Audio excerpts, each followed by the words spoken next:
Here. Manetza. Here. Our only item of business in this work session is to discuss the proposals for the diesel plant. Do you want to start this, or should I call on Greg?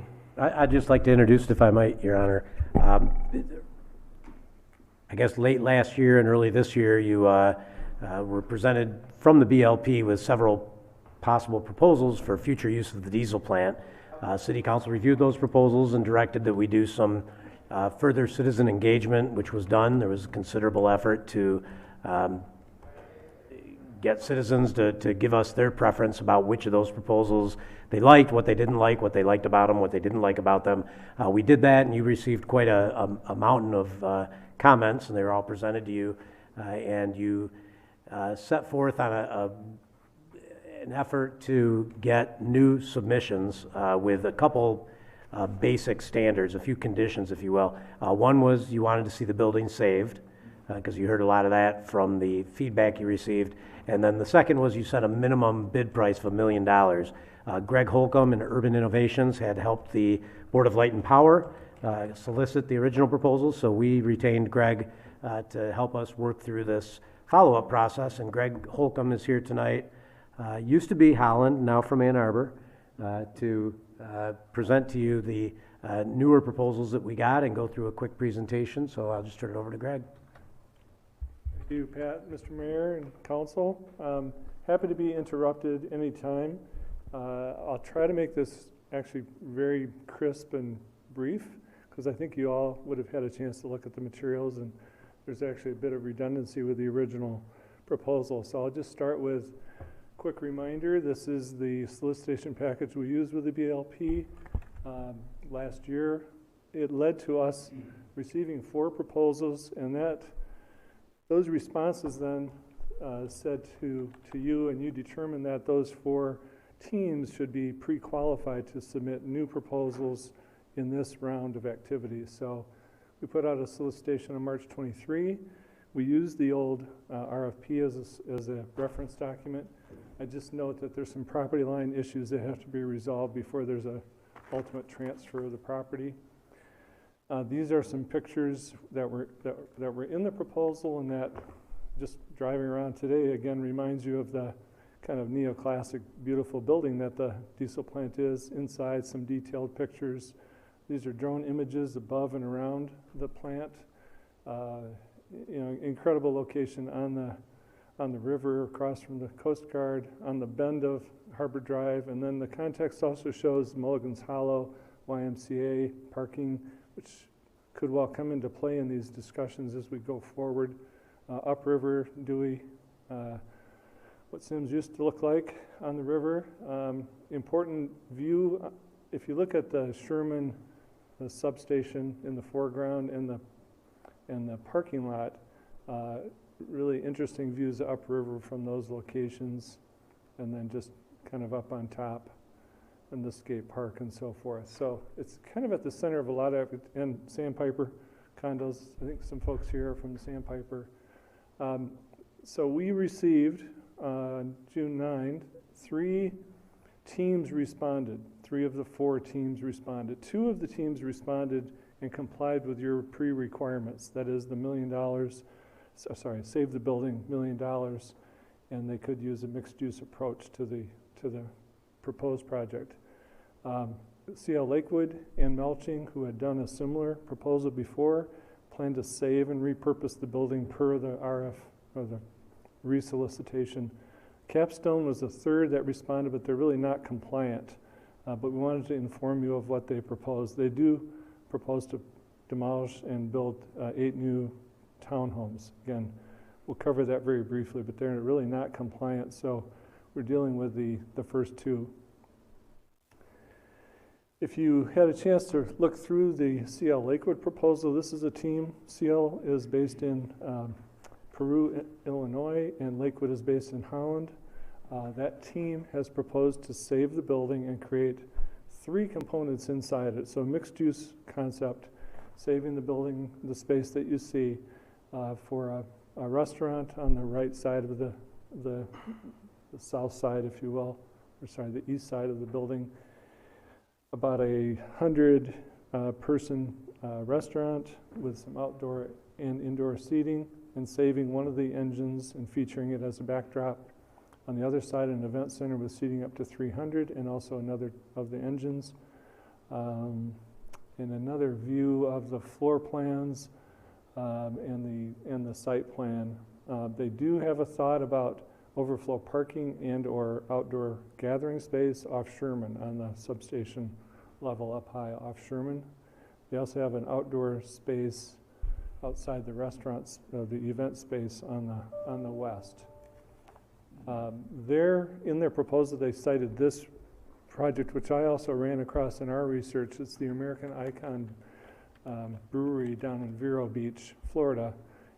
As you can see on the right, they feature an engine like we have in the diesel plant, and they had 6 originally, and they disposed of 5, and one they couldn't dispose of back several years ago, and it was sort of languishing there, and somebody finally picked up the building, did the rehabilitation, and now of course feature the engine, and that's what they would do, as the CL Lakewood would do. Again, summary, the restaurant 110 seats, the event space would seat 300, the office space on 3 levels is 5,500 square feet. Their approximate investment is $5.4 million, which is similar to same as they proposed before, and the site bid went from $400,000 to $1 million. I'll just say there's more information in the proposal. CL is a very strong, accomplished developer in Illinois and Michigan, and I know Lakewood pretty well from my days in Holland. From my perspective, this plan seems to fit well with the city vision and master plan. That's my perspective. Jennifer and Pat really have the more formal, normal process that have to take you through for that. Shifting to Melching. Melching did something interesting. They proposed more or less the same condo project that they had said before, but they also had a second plan, a second option. What I'm going to do is describe quickly the common pieces to both options, and then a little bit of time on each of them. The site plan on the right shows one of the common elements, that is 5 condos up off Sherman. So you come in off Sherman, and you can see it on the left image. That's a common element. They also have a common element, a restaurant on the lower level. So in the image on the bottom image, you can see the kind of awning. So if you imagine the lower level as you're walking in or driving on Harbor Drive, you'd go in and down some steps to this lower level restaurant, which would have about 190 seats, 110 inside and 80 in the outside locations. The total for both of the investments is $8 to $9 million. I would call it a ballpark, but it's significantly more than the CL, which is 5.4. So it's not quite double, but significantly more. They're doing more with their program, basically. Site bid went from $400,000 again up to $1 million. Melching is a local redeveloper. They've done obviously a lot of demolition, but they've also rehabilitated industrial buildings for reuse, especially in the Muskegon area and other areas around. I would also say both of their concepts seem to fit well with the city vision and master plan. So their first option is, instead of 13 condos in their first concept, they've gone to 18. They had some space that they had dedicated to entering the restaurant and featuring an engine. That has gone away, but they've created 5 more condos inside the space, and that on the lower, middle, and upper level. What they're doing is dividing the space. So the space that you see now with roughly 30-foot ceilings, they're putting a floor in to create the spaces for the condos. The second option does the same thing. It divides the building and then creates 58 rooms inside the space on the lower, middle, and now new upper level space. Go back. Not much more to say. There's a lot more detail in these proposals. I don't want to dwell on things that you're not interested in, but it's 18 condos or 58 rooms inside the space, and then the 5 townhomes up on Sherman. Just one more image showing the relationship of Mulligan's to the diesel plant, Mulligan's Hollow, and the parking. Third proposal, very quickly, this is essentially the same proposal you would have seen before. Capstone would demolish the building, put 8 duplex townhomes, so 16 total townhomes, 6 of those along Harbor Drive and 2 up on Sherman. The architecture they're using is kind of drawn from the diesel plant, and it's kind of neoclassical Palladian arch windows and some of the details you can see. The rough investment was 10 million plus. That hasn't changed from the original. The site bid has been increased from 1.525 up to 195, so pushing $2 million as is. Off you go. Capstone, as you know, have developed several local projects. They did propose to save and reuse some of the diesel plant materials, the brick and stone lintels and so forth, and contribute $35,000 to the museum for a display about the BLP activities in the plant. And again, I would say this seems to fit well with the vision and master plan without getting into any more details. So again, save and reuse, CL Lakewood and mulching, and then the capstone demolition. This is impossible to see at this scale, but there is the matrix involved, which kind of summarizes a lot of the data for you, and gets into a little bit more detail in the bottom half along the lines that Jennifer and Pat would do in their work with the Planning Commission and so forth. I don't want to try to go through that, Pat. I don't think that's meaningful, but if people have questions about it, we can certainly talk about it, about other details in that bottom half more than anything else. Just the final slide, Pat mentioned it earlier, the diesel plant survey that you did in January kind of led us to where we are today. It said we want to save the building. At least that was a predominant response from the community. 67% favored CL Lakewood and mulching, and I think told you and said to you, let's at least try to save the building as a first step, with Capstone and Elite Hospitality having much more minor support. So that's my, I'll say, quick presentation. There's a lot more detail we can get into. At least from my perspective, if there are major things that have occurred to you in the last couple weeks of looking at this material that we need to, or I need to dig into, Pat and Jennifer and I need to dig into, that would be really helpful for us, because we can do that between now and the next session that you might hold. Or if you have just quick little questions, I can try to answer them. I've had communications with the 3 teams over the last 2 months, and gotten to know them, become familiar with them and comfortable with them, and I think they're comfortable with me as an intermediary between staff and council and their activities. So anyway. Okay, well, thank you, Greg, and I guess I'd open up to council. Any questions or comments for Greg?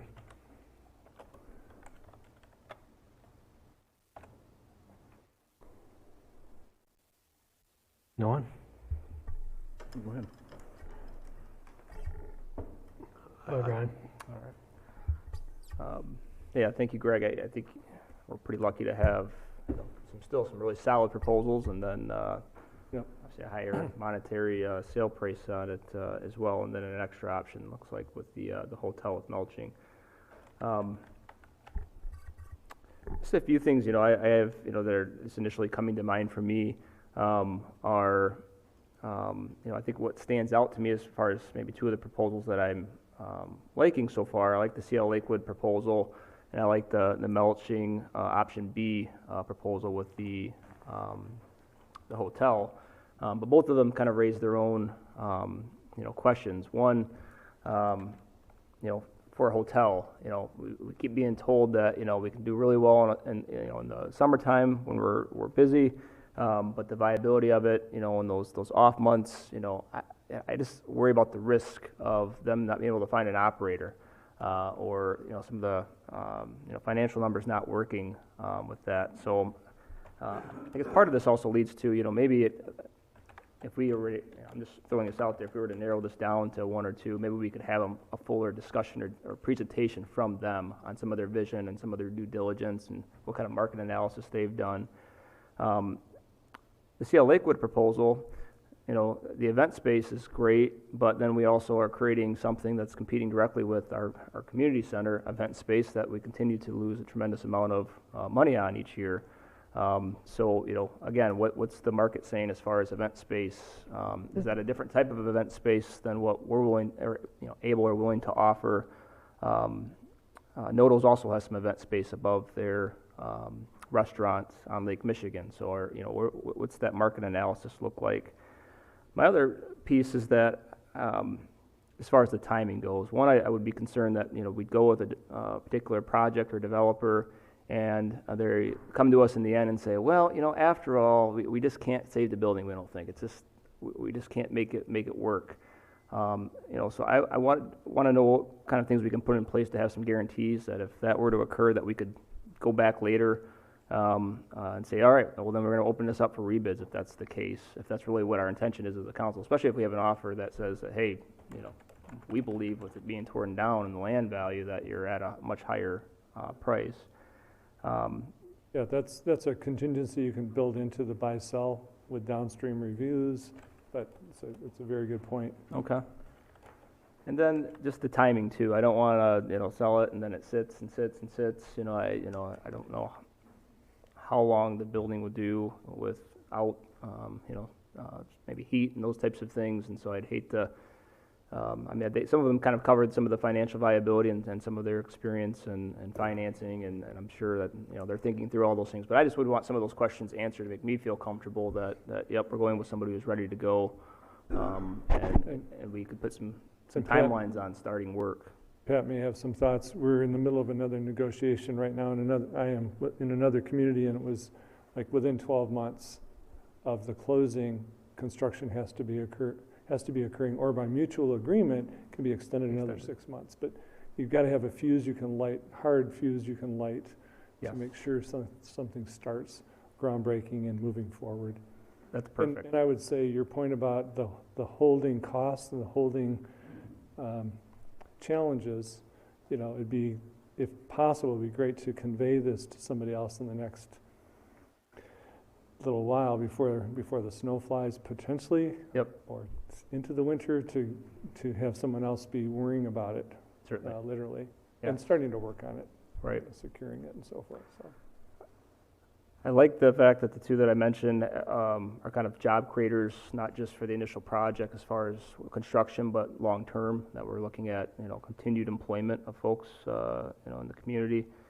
And then just the last piece, and I'm sure you've discussed this with them, and I assume they've all been able to see inside. They've done, to an extent, some due diligence on, because it's beautiful in there, but it's rough in there. It seems like there's a lot of work ahead for somebody, and it looks like it's going to be challenging. And I know we've had a phase 1 done. But I really hope, Capstone's still coming back and saying, yeah, we still don't think that the numbers are going to work to, for them at least, to make it work with keeping the building.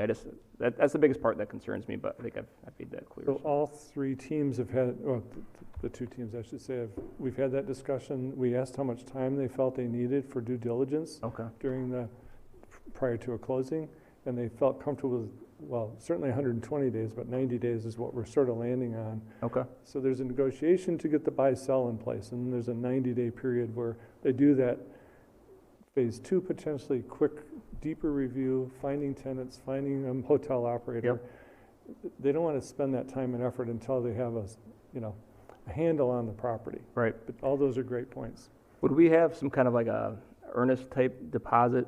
Like, would we have something like that? Like, similar if you're buying a home, if that to show, because otherwise, we potentially lose others who are still interested, and if it doesn't pan out. Yeah, you need your real estate, your city attorney will advise you about a $50,000-$100,000 number that if they somehow just literally walk away, you have some consideration. Yeah. Okay, fair enough.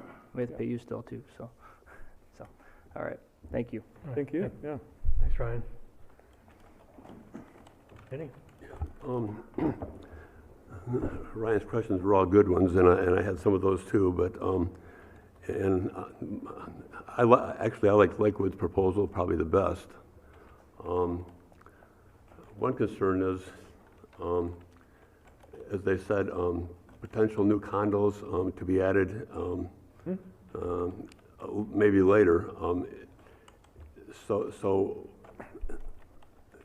is that something that would be contingent then, that they would have to be able to do that, or are their proposals not on the table then? Or It's a really good question. I did talk with them about that. I asked the three principals that are involved what they had in mind. They had basically in mind the same concept that the other two teams have proposed, something up on Sherman. I said, what numbers are you thinking about? And they didn't give me any hard response, but you can imagine, 4 or 5 or 6 condos up there would sort of fit. Capstone has 4 and Melching has suggested 5. They were bringing it in as a way to cover the extra cost of the site. They went from 400,000 to $1 million, so 600,000. If you're roughly making 100,000 on each condo, it helps to rationalize the price increase on their side. Now, they said only if they needed to do it, but if I'm them, I would want to build that into a contract within the first 2 or 3 years, or within the first 5 years. I have an option to build those condos, or some described right to build. If the restaurant doesn't work as well as they thought, for example, do they exercise the right to build the condos? Something along those lines. Okay. But so- we have talked about it, but they did not respond with any specifics about what they have in mind. But we can kind of imagine what they might try to do. And it Okay. can be pinned down in the negotiation, for sure. That's what Pat and the city attorney would do. Yeah. All right, that was a concern of mine. And then, like Ryan said too, with competition with our community center, that's kind of a drawback. But we're not going to have everything we want with these things either. So we're going to have to settle for one or the other. And I still like the Lakewood proposal the best. Okay, thank you. Go ahead. Sure, I'll go. Yeah, I also like the CL Lakewood, and I like the venue like that along with a restaurant. I really think it's a good idea because it's really going to give you that little extra that we don't have here, and it'll probably give us more year-round. We can get events in there and also have a restaurant to go along with it, so we can keep it filled. With a hotel, I think you're right, Ryan. I don't know how you're going to fill it. They have a hard enough time filling a lot of them out there on the highway during the winter time here, so. But I really like that, maintaining and keeping the structure what it is on the outside. And keeping a couple of the engines in there. It's pretty, I see what they did with the one down in Florida. I think it was in Florida they did. And that was pretty awesome how they used the engine and that. That was setting up in behind the bar and that, so. But yeah, and as far as tearing it down and putting condos, no, that's not what the people of Grand Haven want. They definitely told us they want to maintain that structure, at least see what it is. And it's part of history here, so, and once you tear it down, it's gone forever. And so we want to maintain it, and both of these two proposals do that. And I'm leaning more toward the CL Lakewood. Okay. Thank you. Kind of the same here. The Lakewood proposal looks like the one that closest matches the input we had received when we put it out for public input the first time. The reason that we put it out there was because we had received a lot of information from residents that they really didn't want more condominiums there. They wanted the building saved, and they also wanted to see some things like the event centers and the restaurants that were listed in there. I know these proposals are on the city website for folks to look at.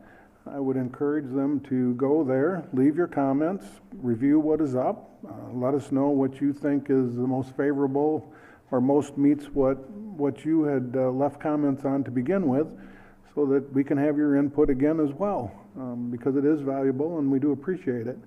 But from what I'm looking at right now, it looks like the Lakewood is probably the closest to what input we had, so that's kind of where I'm leaning as well.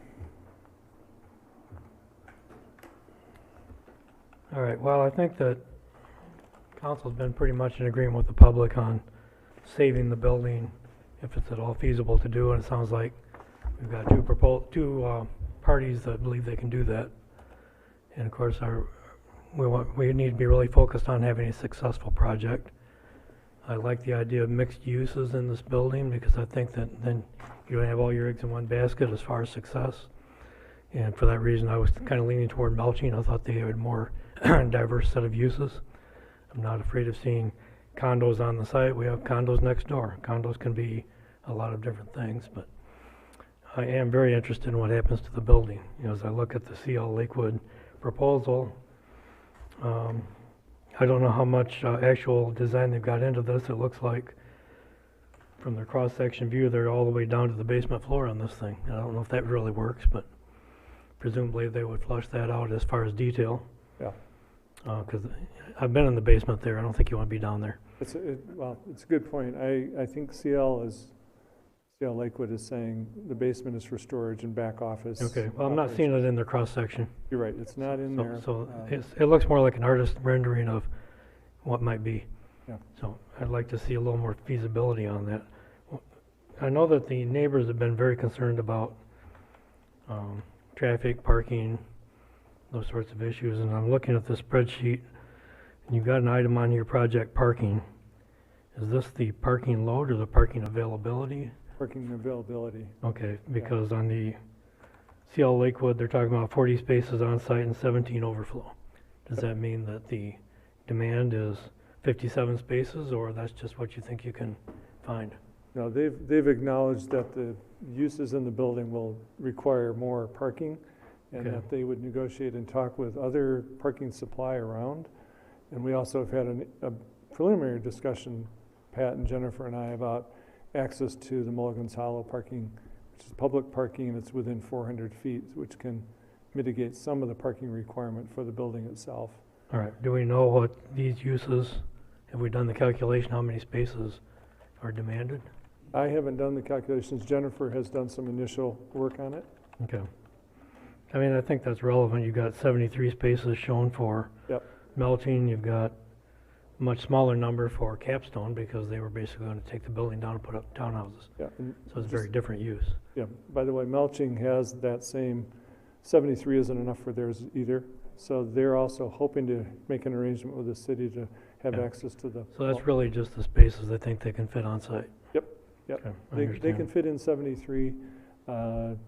CL Lakewood says 40, which is about what's there now, by the way, so. Well, like I say, I think that, I think we're all very interested in saving the building to the greatest extent we can. Yep. Melching now is proposing to put a full second story within the space of the building, and Lakewood is not. That's the biggest difference is the demising of the space. Because the CL Lakewood is going to go for historic tax credits, they have to maintain the integrity of the interior space. That means that they'll add a glass wall, but they won't start to cut it up. Melching's team is not going for the historic tax credits, which means it can do more or less anything inside the space per code. And that's what they're planning. That's also the difference in the cost, 5.4 million versus 8 or 9. They're putting a lot more walls inside the space, and Melching is going into the lower level. They are going to have to remove the foundations and footings underneath the big engines to accomplish their goals for the condos and for the hotel spaces. That's a lot of jackhammer work. Yeah, Those are very, very massive. it's big concrete down there, as we know. So. But I guess by that thought too, though, the Lakewood proposal leaves more options open because they're doing less to the building up front. Yeah. So you could do more The later CL if you need to. In the proposal, CL Lakewood specifically says they have a lighter touch. They're going to do more of a minimum approach focused on the spaces that people will use. I think there's going to be a lot of use behind the scenes in the lower level. And we haven't talked about the offices that they plan to add, which gives you that mix of uses and a diversification of your revenue stream on 3 levels inside the space. So there will be some local companies that can have a presence inside the diesel plant, as well as the restaurant and the venue. So it gives you kind of three concepts, plus the potential condos that have to be talked through a bit more. Right. And I would imagine that if that's to be a talking point or a possibility, Yeah. you do want that dealt with up front. We don't want to come back later, can we add this? We need to know going into it Well, yeah, what you to don't, expect. you don't want a surprise downstream where they come in with a big condo project. That's not what you want to No. allow or imply at all. You need to say 4 condos or whatever number you and Pat come up with that would be acceptable within the next period of time. Yeah. All right. Well, we're about to the end of our work session time, and I know that between you and Pat and the rest of the team, we need to come to some direction. I don't know that we're prepared to do that tonight, but the building won't sit there empty forever and not deteriorate. So the clock's ticking on the building. Yep. And I think also on the process and on these bids, so everything needs to be kept moving along. I guess that Pat or Greg, do you have, what do you want to hear next from us? I was hoping to get some somewhat clear direction. I think one of the first things I heard tonight was we're lucky to have these proposals, and I think that's true. We're fortunate to have the interest that we have, and I believe it would be in our best interest to proceed with some, immediacy, keep things moving, back with at least the two proponents and say there is strong interest in both proposals. Maybe ask for a little bit more information. I'll talk with Greg tomorrow and check with the city attorney about that earnest deposit idea and see about getting an item ready for your next agenda to direct us to move forward with one or the other that you're talking about. And moving forward, as we give them some level of assurance and collect some assurance from them and get them working on more detail. But I don't believe if we go back and ask them both to provide a lot more meat on the bone, that starts to get costly for them and it gets risky. So I'd like to try to get your direction as, and it sounds like there's a little bit of difference, but somewhat of a majority looking at the CL Lakewood proposal.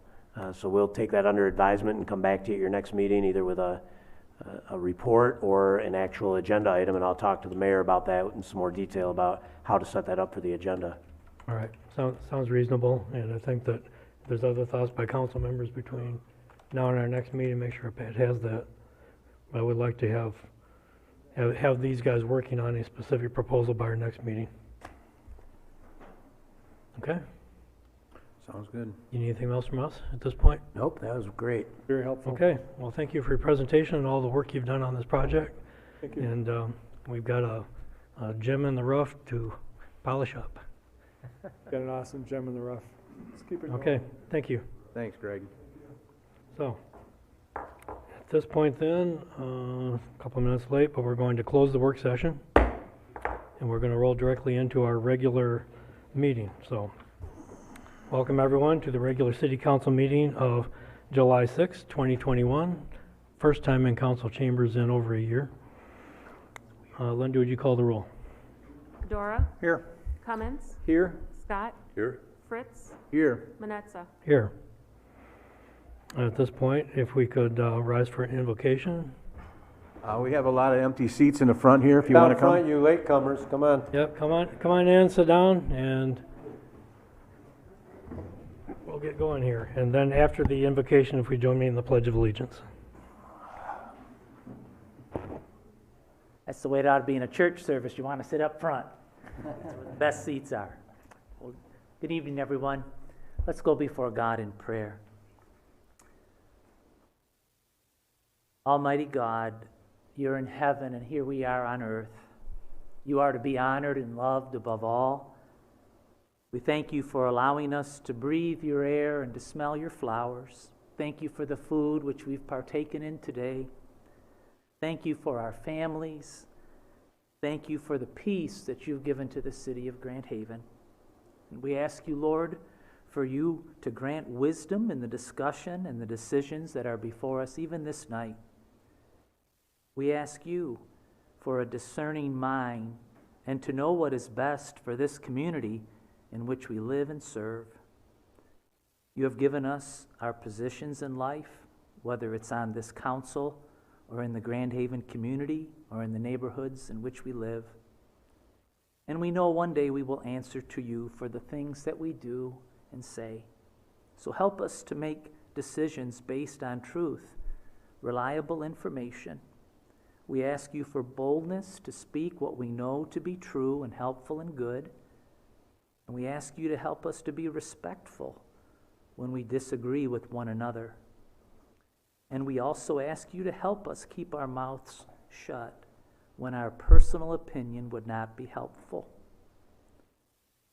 We also ask your guidance and your blessing upon our President, Joe Biden, and our Governor, Gretchen Whitmer, our United States Supreme Court, and upon this Grand Haven City Council meeting. We ask for these things today in the name of our Lord and Savior, Jesus Christ. Amen. I pledge allegiance to the flag of the United States of America and to the republic for which it stands, one nation, under God, indivisible, with liberty and justice for all.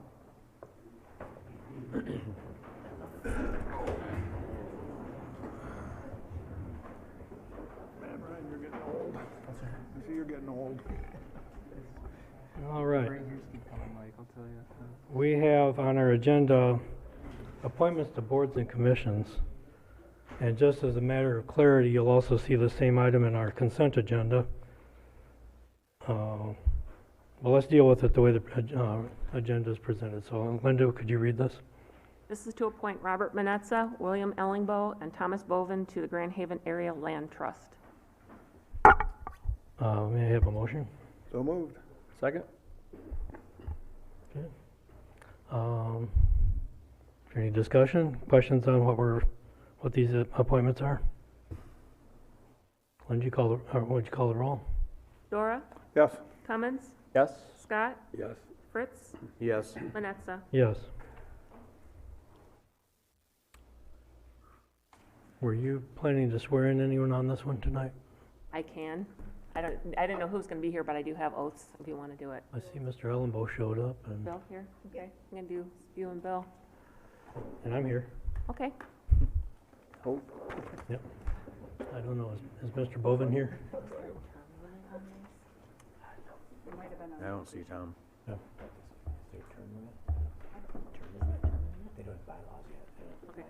Cool.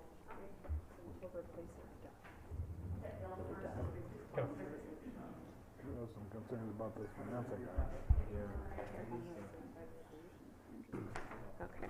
All I do is I'll read this, raise your right hand, and just say I do. All right. It's like getting married. Yep.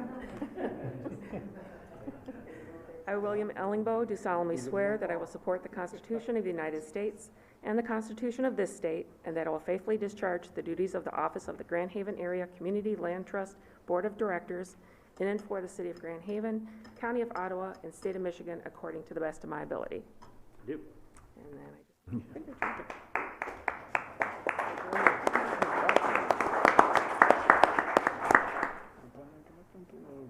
Thanks, Bob. Happy to join you. Next. One hop. You know the drill. I do. I, Robert Manetza, do solemnly swear that I will support the Constitution of the United States and the Constitution of this state, and that I will faithfully discharge the duties of the office of the Grand Haven Area Community Land Trust Board of Directors in and for the City of Grand Haven, County of Ottawa, and State of Michigan, according to the best of my ability. I will.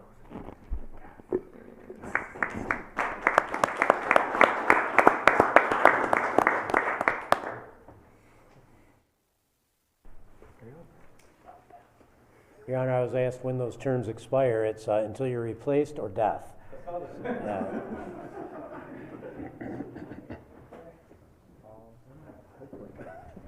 Yeah, I saw that in the supporting material. These are long ones.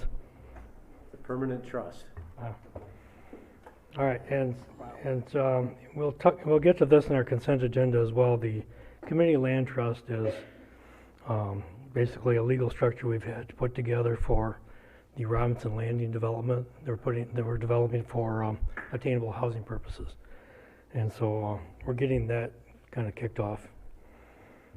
All right, are there any presentations? There's nothing on our agenda. No presentations?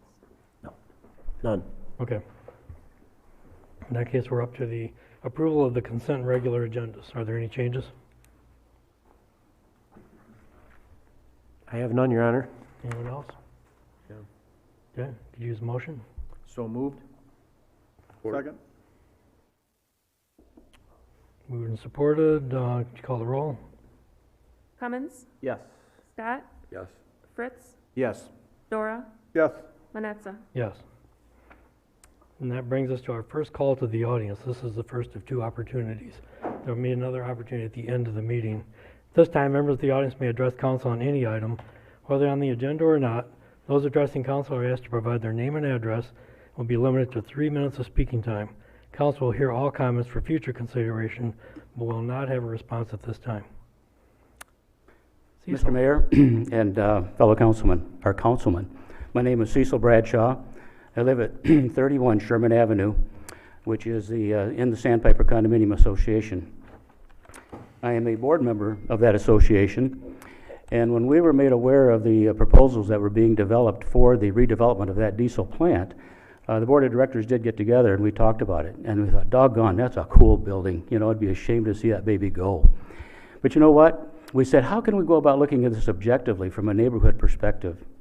And so what we as a board did, individually, is that we took what we consider to be an objective approach to analyzing the various aspects of those projects. We looked at density, increased traffic, aesthetics, noise, sandpiper values, views, code compliance, and that's from a personal perspective.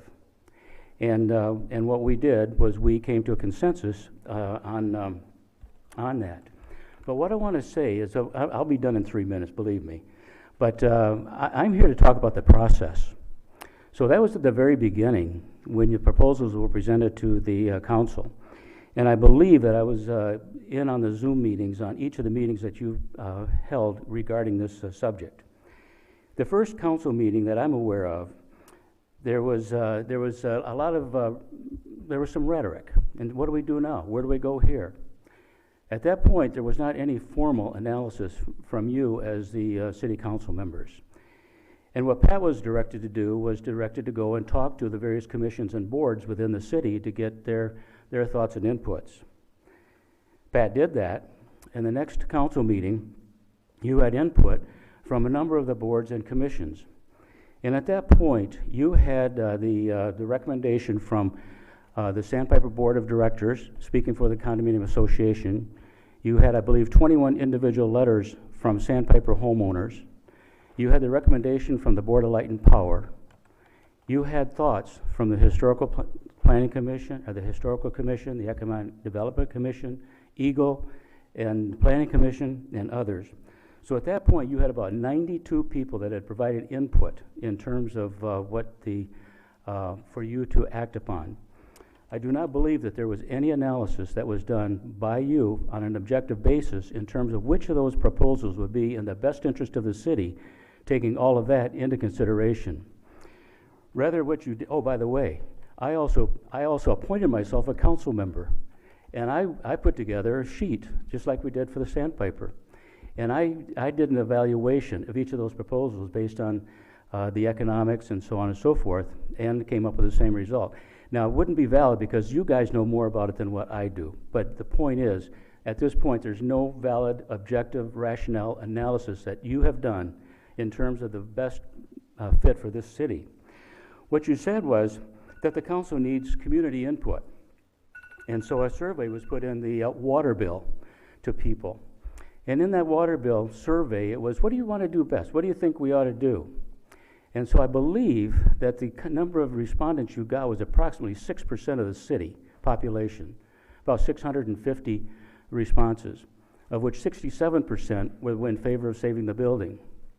So you've got about 4% of the city population saying save the building. You have also a large silent number of people that you're not sure where they are, but you've only heard the negative or the responses from a very small percentage of people to take down that building.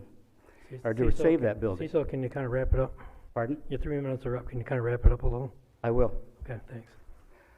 I will wrap it up and say the council has not made any formal proposals from a tax revenue, immediate neighbors, historical preservation, parking, traffic, congestion, year-round residency, local economy, Eagle, and the purchase price.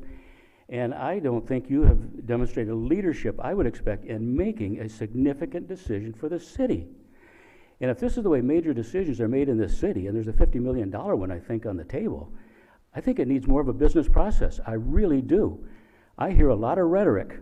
I hear a lot of I like that, but I have not seen any proposal. I've asked Pat and I've asked Bob to link me to any formal analysis you guys have made regarding all of these proposals, and there, so far, no response. Anyway, I think that you ought to go back and you ought to evaluate each one of them on an objective basis for the best interest of this city. Thank you. Thank you, Cecil.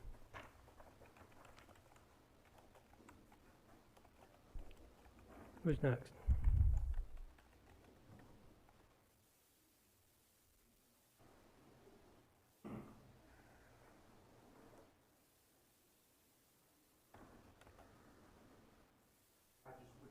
Will you please give it to Linda? Thank you.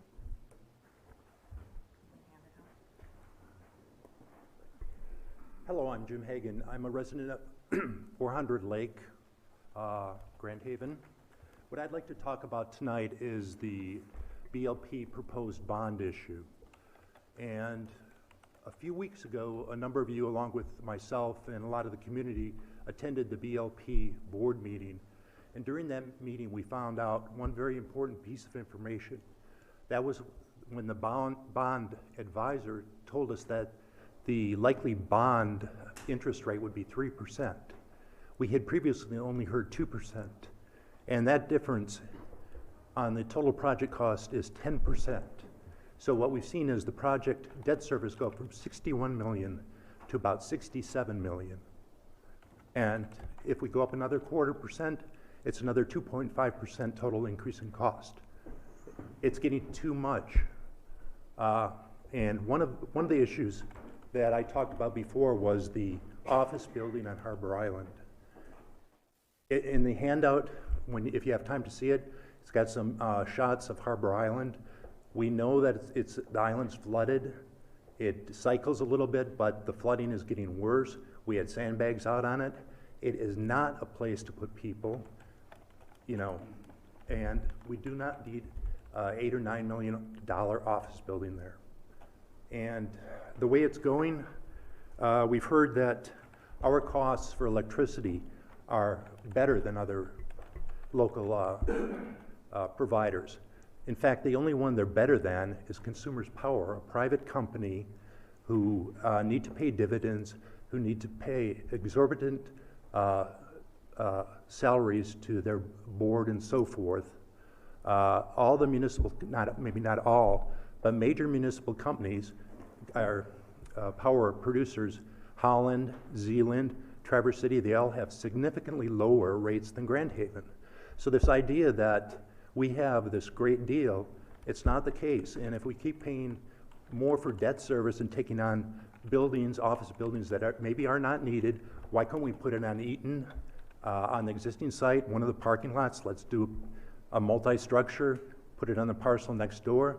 If we do those kind of things, we can have a much more economical project. Thank you. Thank you.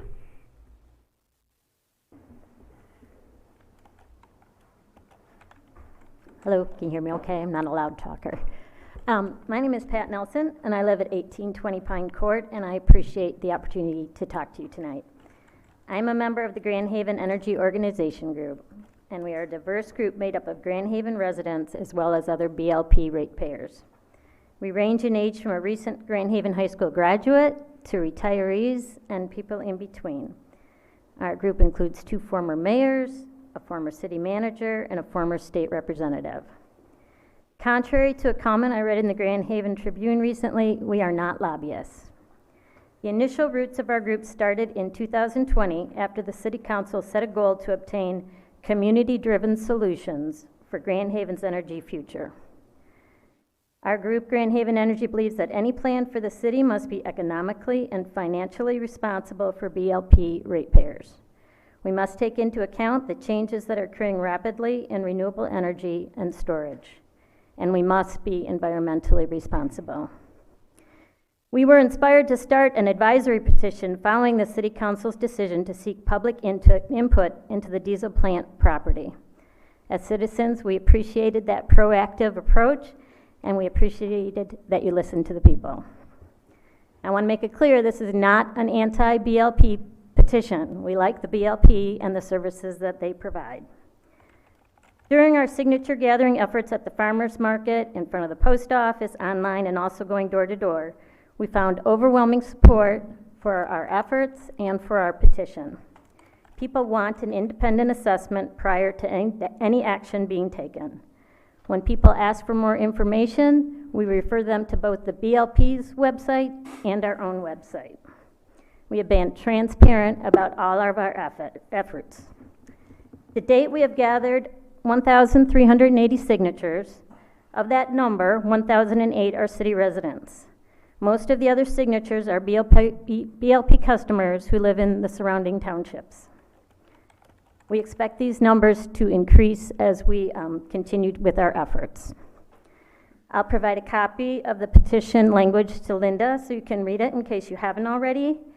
Of course, you probably know the advisory petition is asking you to delay any decisions on authorizing the $50 million in bonds to finance the BLP's plan until an objective and independent study is completed. We can all agree that this is a very complicated issue. And we know you want to do the right thing, and the citizens of Grand Haven are depending on you to do the right thing. Thank you for your time tonight, and thank you for your service to Grand Haven. Thank you.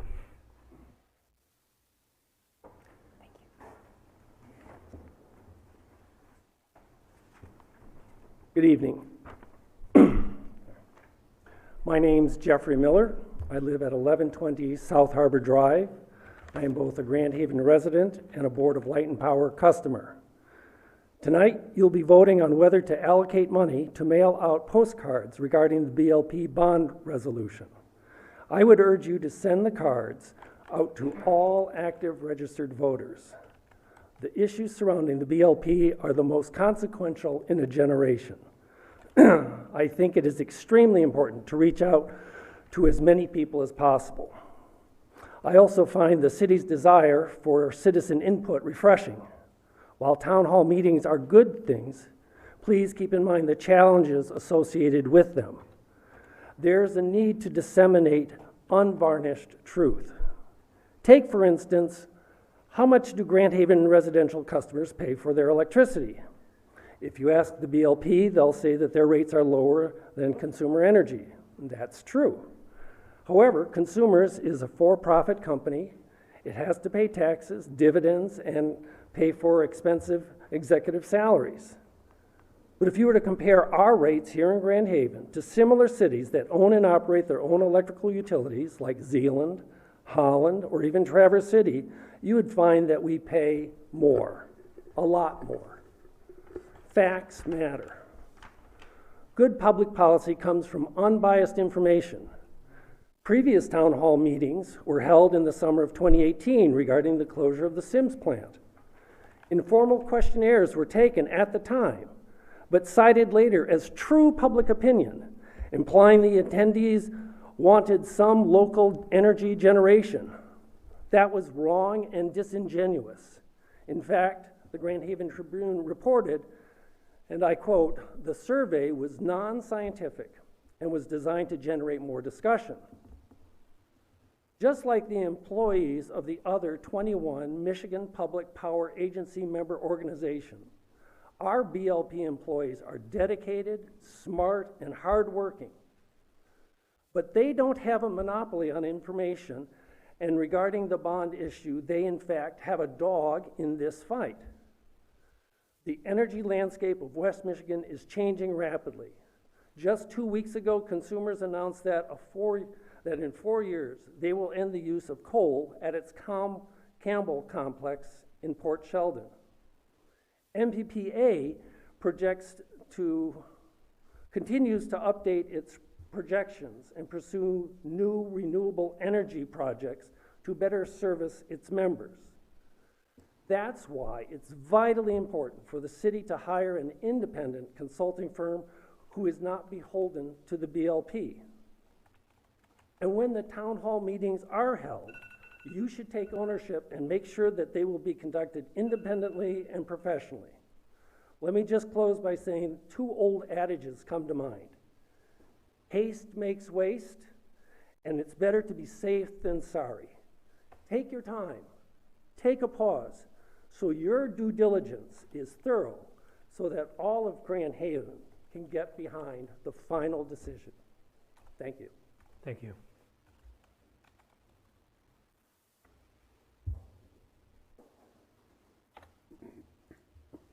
Good evening. Mark Bancic, 810 South Hopkins. My thoughts tonight are regarding the unfunded pension liabilities with the city of Grand Haven. And I realize, you know, it didn't happen overnight, and it won't be solved overnight, and I'm sure there's a lot going behind the scenes that we don't even know about. But my question today is specifically, what are other cities in Michigan, you know, whether large or small, doing to tackle the issue? That's all I have. Thank you. Wow, thank you.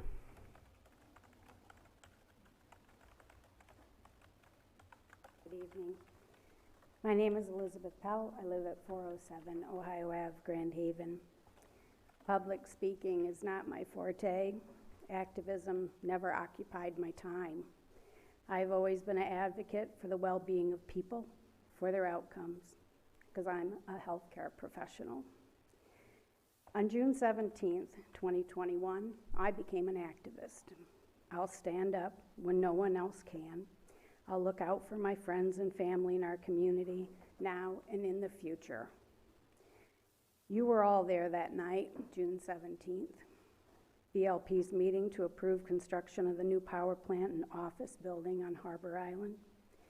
You were there when BLP presented a last-minute report concluding measurable amounts of PFAS and cyanide in the groundwater on Harbor Island.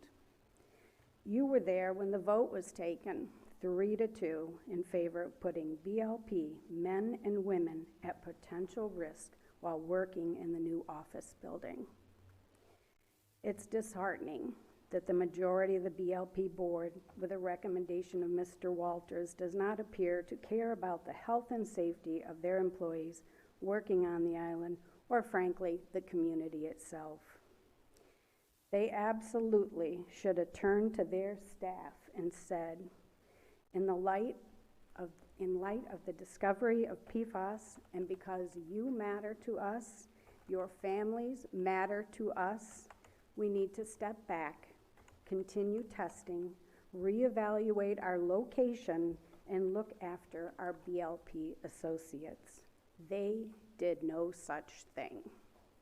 For whatever personal reasons they may have to continue their legacy, they in turn may be neglecting the welfare of their own staff as they continue to advocate to you, Council, why the project should occur on the island, with little or no mention of the toxins that lie beneath. Down the line, after working on the island, a BLP associate may get sick. They may be told they have cancer. What will it be?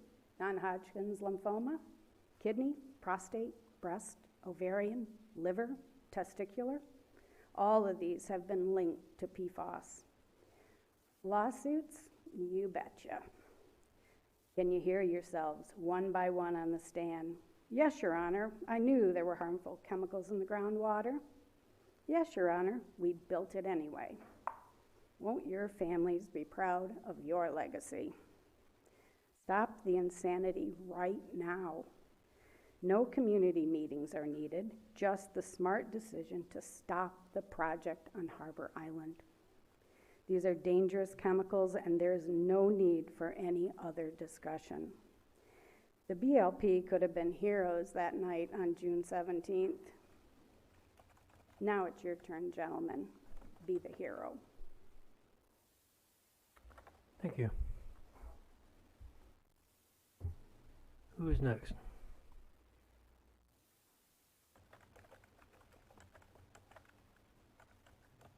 I guess I'm next.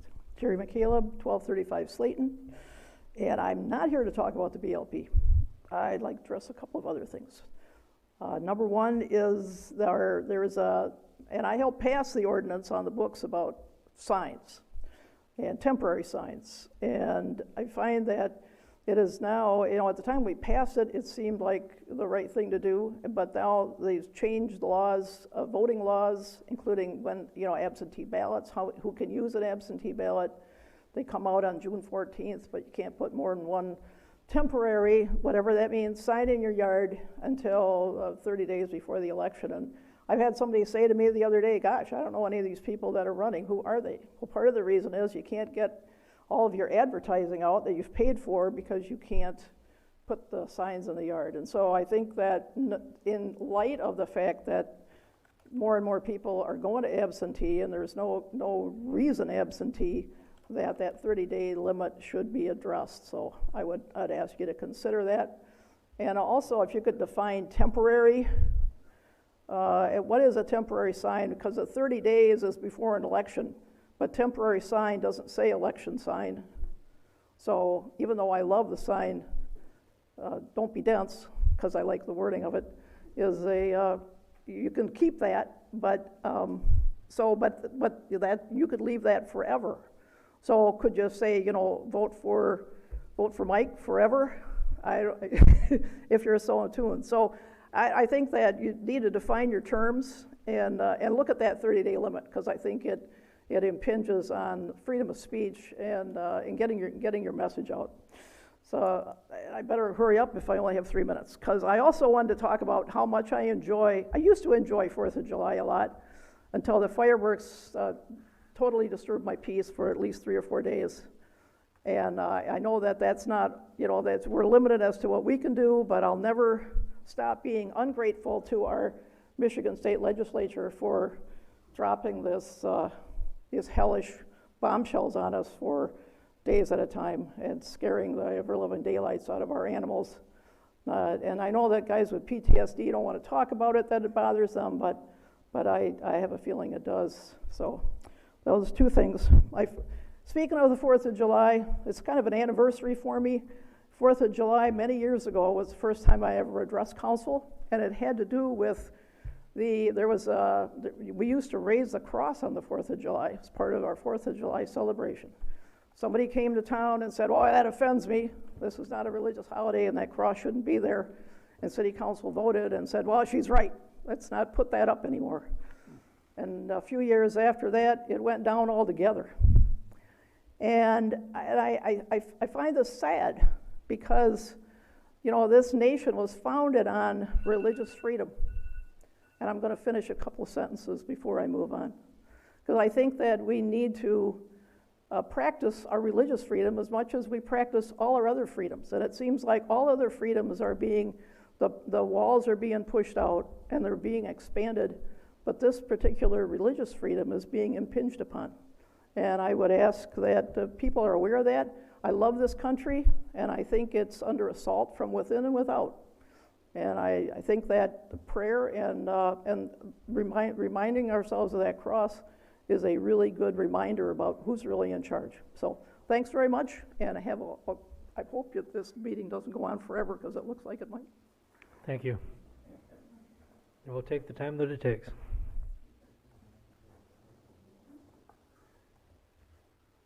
Who's next?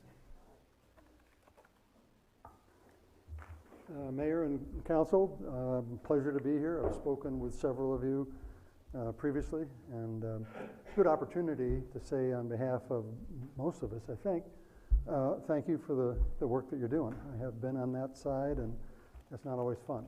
So my thanks to you. I had some remarks I wanted to deliver until I heard Liz Pell, who spoke a moment ago and is much more articulate about the concerns that I have than I could be. Harbor Island is concerning because of its condition and because of the issues connected with it. And I appreciated Cecil kicking us off, reminding all of us, I guess, of the need for due diligence with these projects. I know the diesel plan is very important to the condo owners. Certainly the Harbor Island is something that will impact not only the citizens of today, but our children and our grandchildren. So it's a huge decision. And there has been a kind of delay. Things seem to have slowed down a little bit. And Mike Dora, I want to thank you for suggesting we're going to do some open discussion. I think that's terrific. But this should not be mistaken for what the Grand Haven Energy Organization is calling for, and that is a very deliberate pause in the whole proceeding to bring in an outside consultant who is not hired by the Board of Light and Power. If you take the time to read through the Burns and McDonald report that was issued, what you will find is they are not an enthusiastic consultant.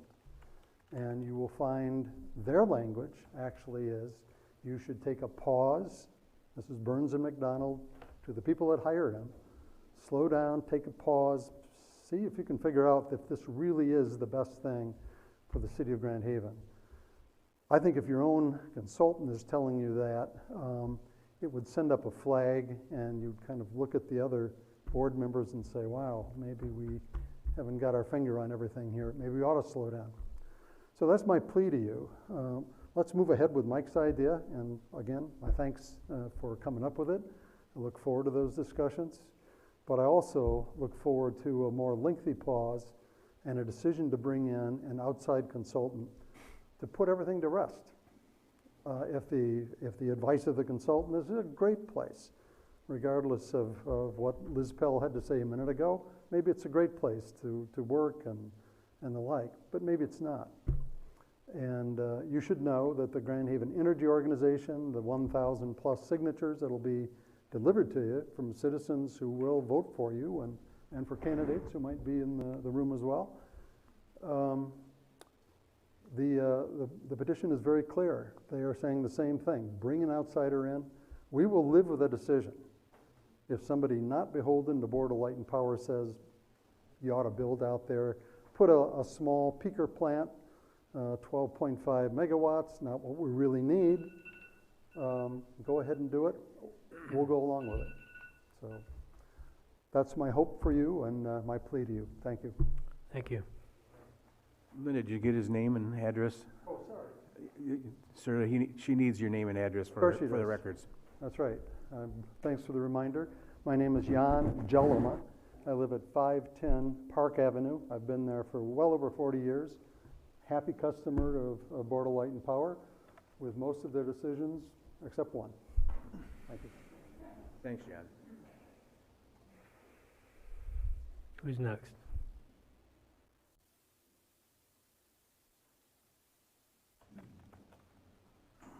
Hi, my name's Lori View, and I live at 201 Woodlawn.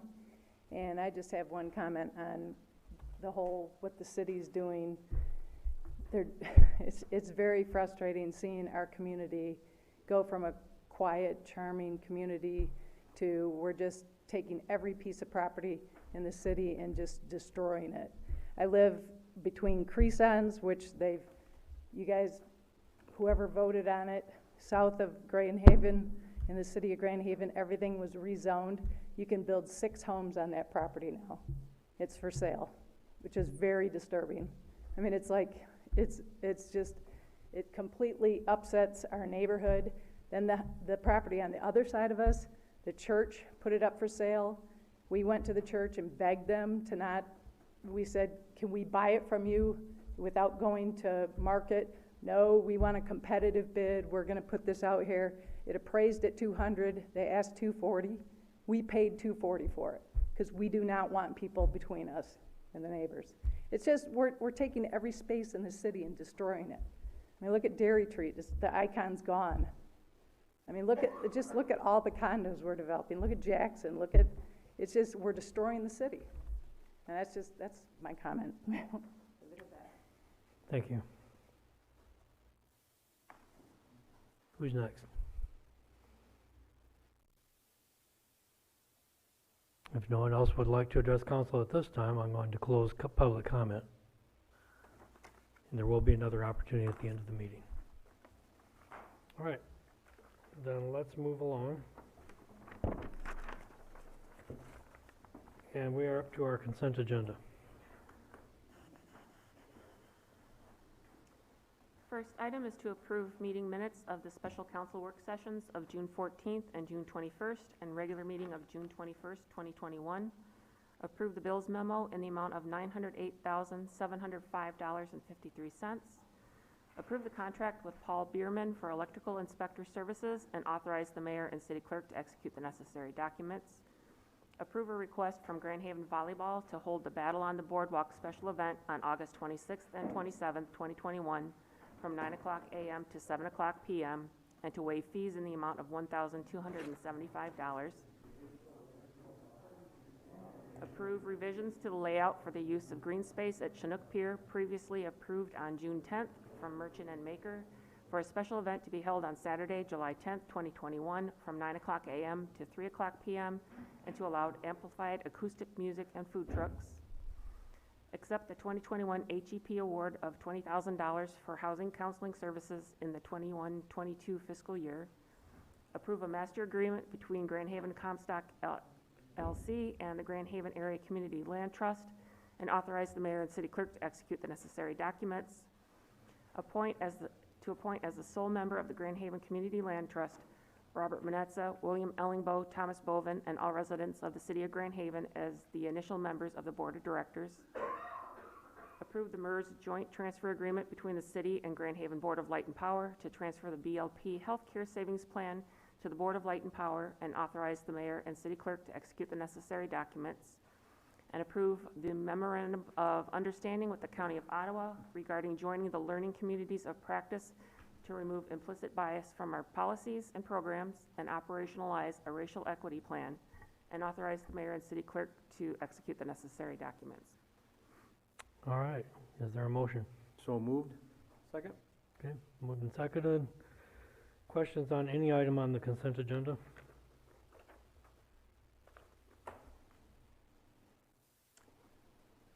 Pat, and I warned you I was gonna do this.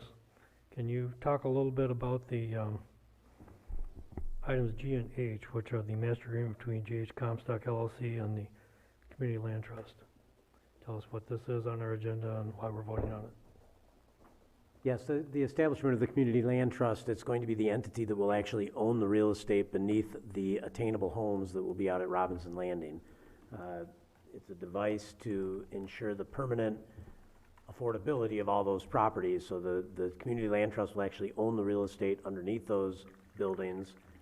The property owner, the eventual residents, will own the home and pay the Community Land Trust $30 a month for occupying that space. The way that works is that the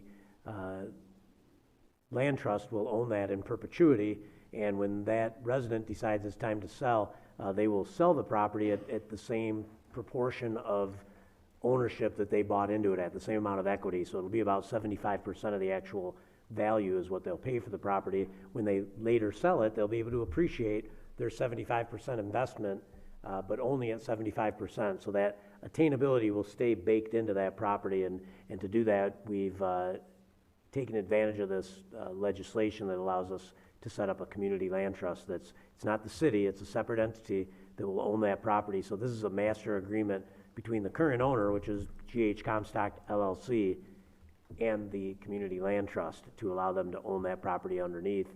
And Ashley can answer any questions about specific details.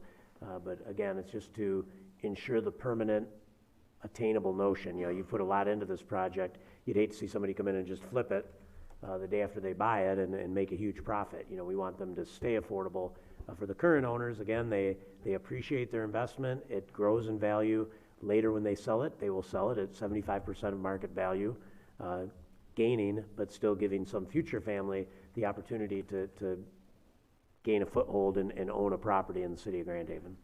All right, and when you talk about the sole initial member of the Community Land Trust, that the city is the sole initial member, and the three of us who were appointed earlier this evening are representing the city in that capacity. You are the first founding members of the Community Land Trust, and then you will go about doing things like adopting bylaws and putting more meat on the bone, deciding how many members you will eventually have on the Community Land Trust board. So those are other decisions that those three people will now make on behalf of the city.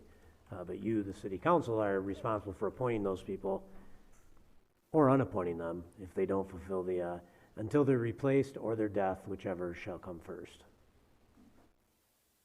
But your new bylaws will likely clear that up. I imagine the bylaws you will adopt will set up specific terms, a specific number, and that sort of thing. But that will happen in due course. All right. Well, anyway, I just thank you for that.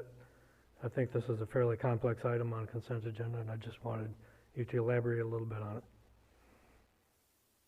Any other questions on anything on consent agenda? Yeah, if not, I guess we're ready to vote. Scott? Yes. Fritz? Yes. Dora? Yes. Cummins? Yes. Manetza? Yes. First item of new business. First item is to approve a final resolution amending, on the right thing, I'm on the wrong thing, sorry. I jumped ahead. Approve the 2021 Coast Guard Festival special event from Friday, July 30th through Saturday, August 7th, 2021.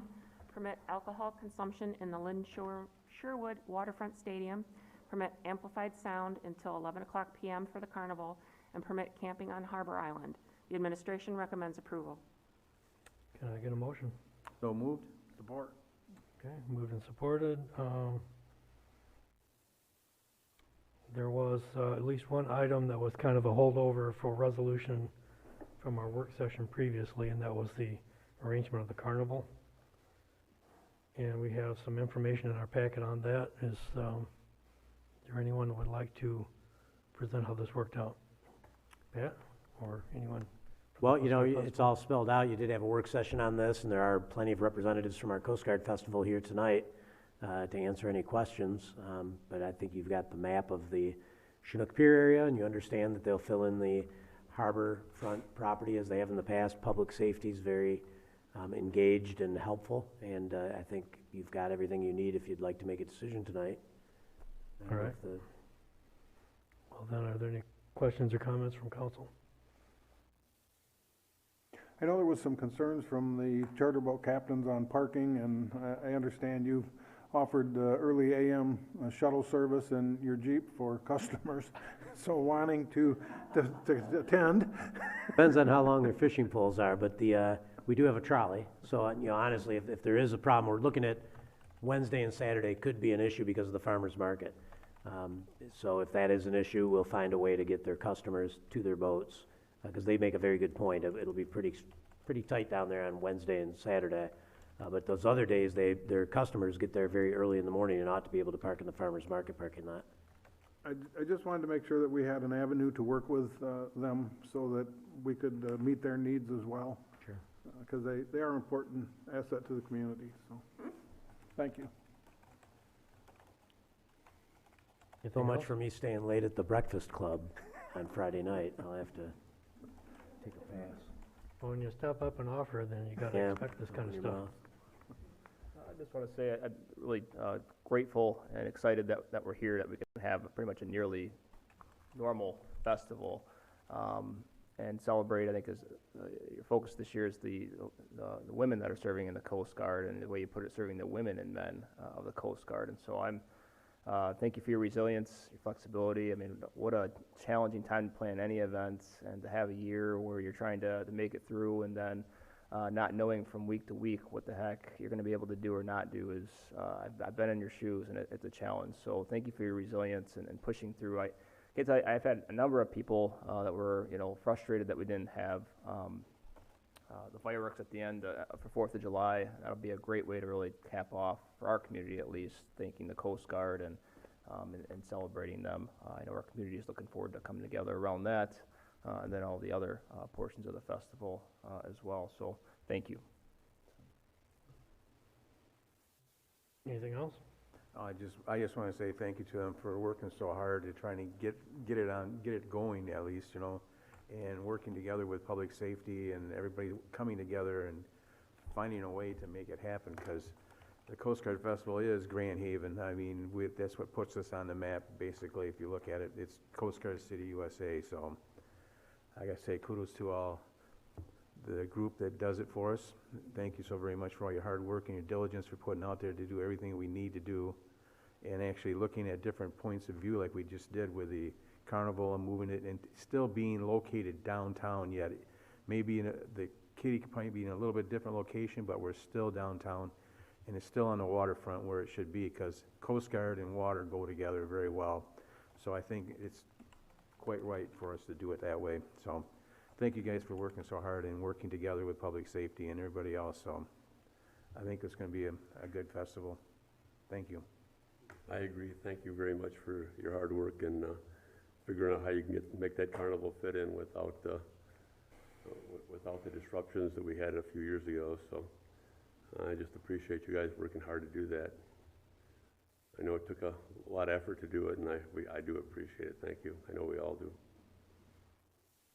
Yeah, and I think that this is was a good back and forth. There was a good, some compromises, some accommodations, and a lot of work behind the scenes, and seeing it come together is very gratifying. It was last year with so many things canceled, including Coast Guard Festival. It was really tough and very disappointing. So bringing it back and bringing it back almost to where it has been historically, that's great. The fact that we had to make some accommodations, pleased that we were able to do that. And so, yeah, I'm ready to move along with this. I would like to make one comment, and I talked to Pat a little about this earlier in the day, and that is that in the carnival location at Chinook Pier, we have some freshly growing grass, and you're proposing to put some, I believe they're games on the edge of that grass. I'd like to make it clear that if there's some restoration work has to be done with that grass after the week of these games being there, that the Coast Guard Festival Committee will take care of that. I think it's a good location for the things we're trying to do this year. And if that's what happens, then we'll just make sure you take care of it and move on. So appreciate that.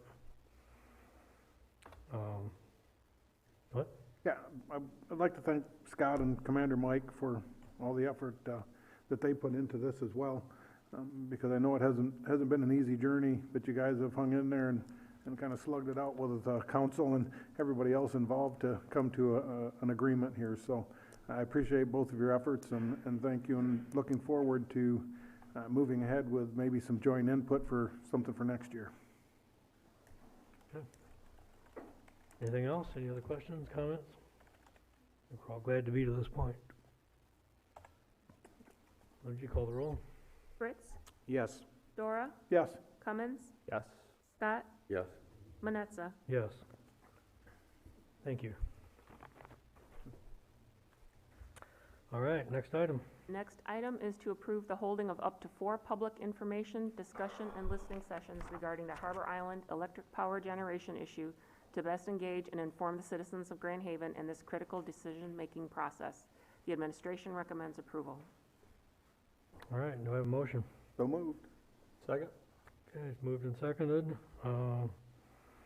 This one is,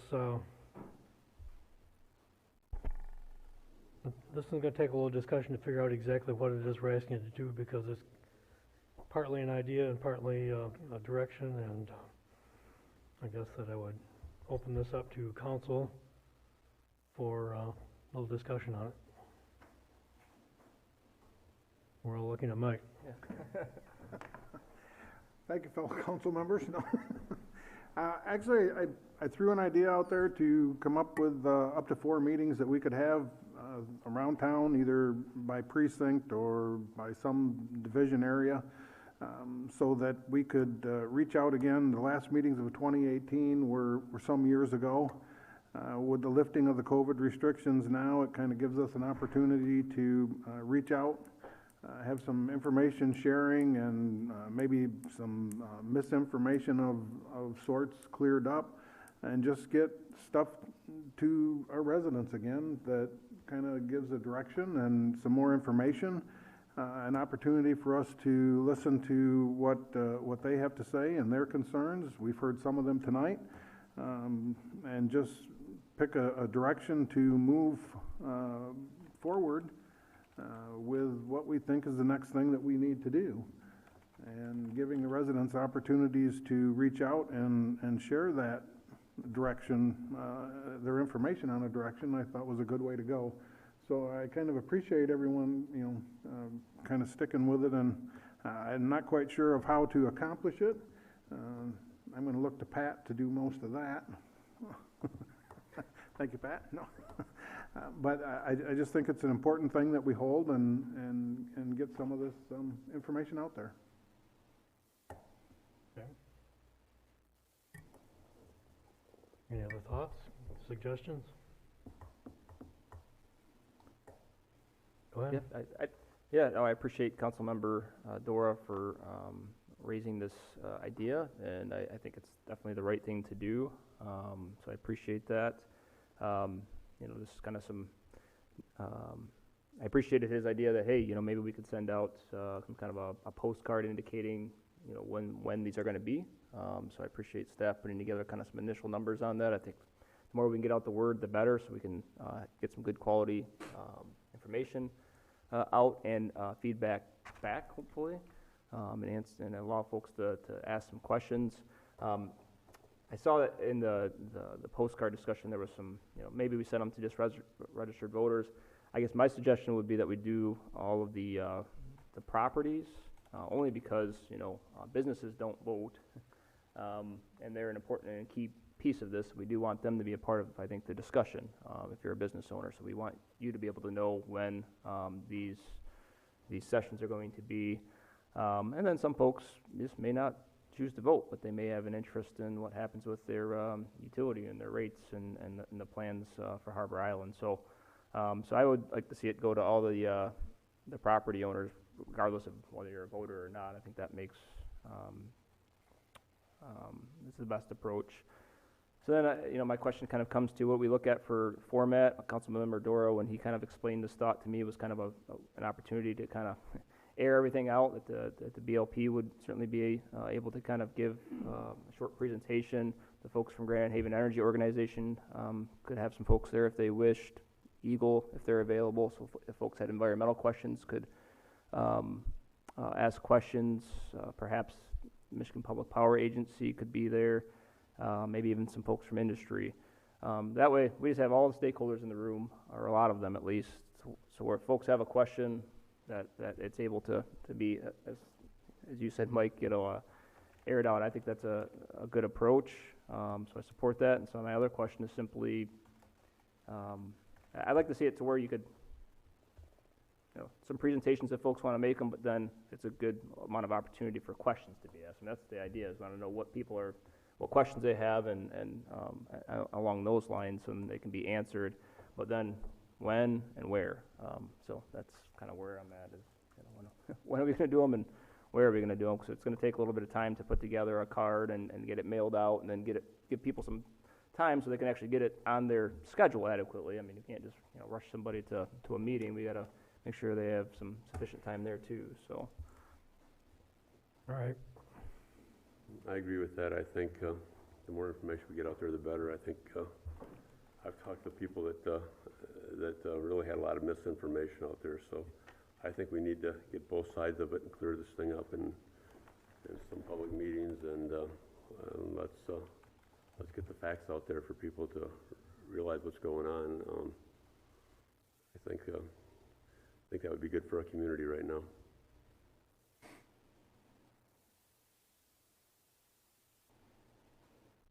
Oh, Mike, any thoughts?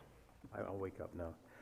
Yeah, it's a really good idea to get people out there and at least let them know exactly what's going on and why and that. I think we're going to have a lot of answers when we meet with the industrialists, in that the meeting we're going to have, that we're going to answer a lot of questions that they have, which is going to be the same questions that most of the people in Grand Haven are asking on that issue too. So I've been through many of these town hall meetings and stuff like that, and so hopefully we can get information out there and get people to show up, which with this topic, I'm sure we're going to have a large amount compared to what we've had when it comes to infrastructure and stuff like that. We didn't get the big turnout, but I think we'll probably see a good turnout on this. But I'd like to get all the facts, what is true and what's not true, so we can hear it all. So this is a good way of starting it out, so I agree. I'm for it to go. It's up to 4 public information. Who knows what'll come out of it all. All right, and I guess I would like to find a way to make this an opportunity for residents to ask questions and get answers. I think there's a lot of people who have questions. I think if we just simply held a public hearing or a call to the audience, I think we would get a relative handful of responses, and it'd be a lot of the ones we've heard already. I think we need to reach out to individuals as much as we can and get as much separate feedback from the residents of Grand Haven. And I guess I'm more interested in reaching, whether it's voters or just residents or just the households. I'm not terribly interested in sending postcards to business addresses or anything like that. But I kind of like the idea of sending postcards to households where our active registered voters are. To me, that makes sense. If you send it to every registered voter, you could do that too. But Many places you could have 2 cards in one house. That may or may not be useful, or people could possibly write on the same card. I guess that, you know, in talking with Mike earlier about what's this about, what's up with the postcards, the thought was that you'd write your question on the postcard. Yeah. Then you would present your postcard, it's got your name and address, so we know it went to you. So if you're Mr. John Public and you got a postcard sent to you and you write your question on it, we got high confidence that it's your question, and we'll try to get you your answer. Or if you've got an opinion, you say, I think X, then we know, okay, that's where this person's at. And so I think that the idea behind the postcards was that we would be not just telling people we're trying to reach them, but actually get something directly back from them, and knowing that it came from an individual.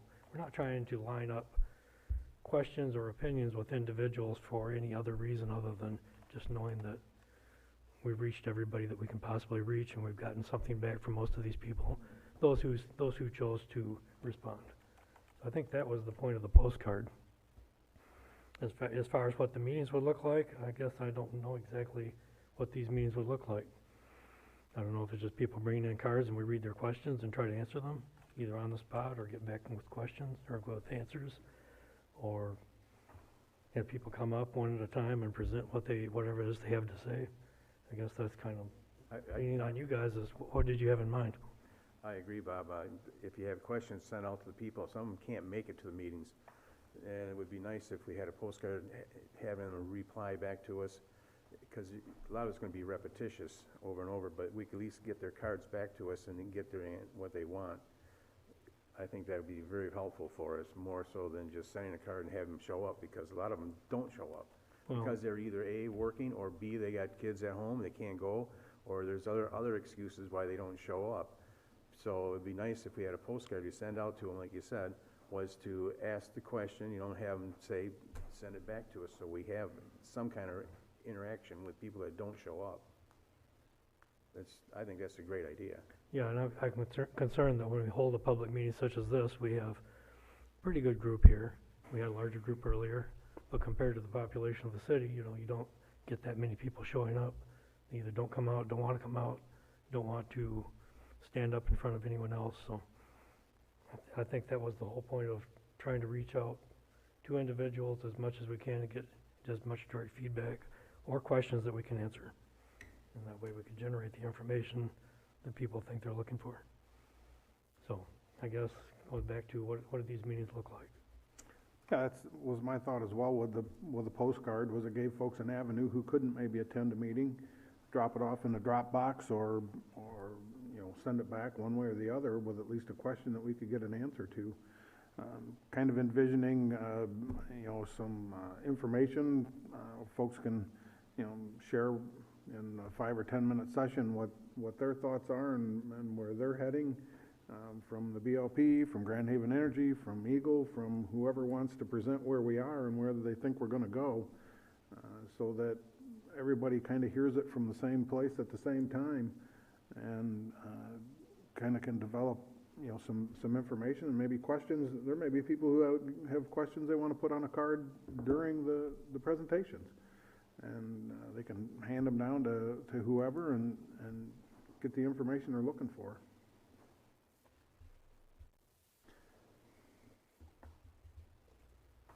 So do we want to have postcards which are identifiable?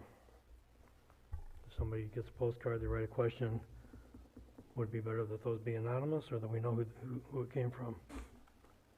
I think if we address them to the 5,266 households, which covers 9,275 voters, that would probably allow people to write a question on their card and walk in with it, drop it off in the box, mail it, however they want to do it, I guess. Be nice if you had it early, because at least some of the information, who's going to have it right on hand at that time? Yep.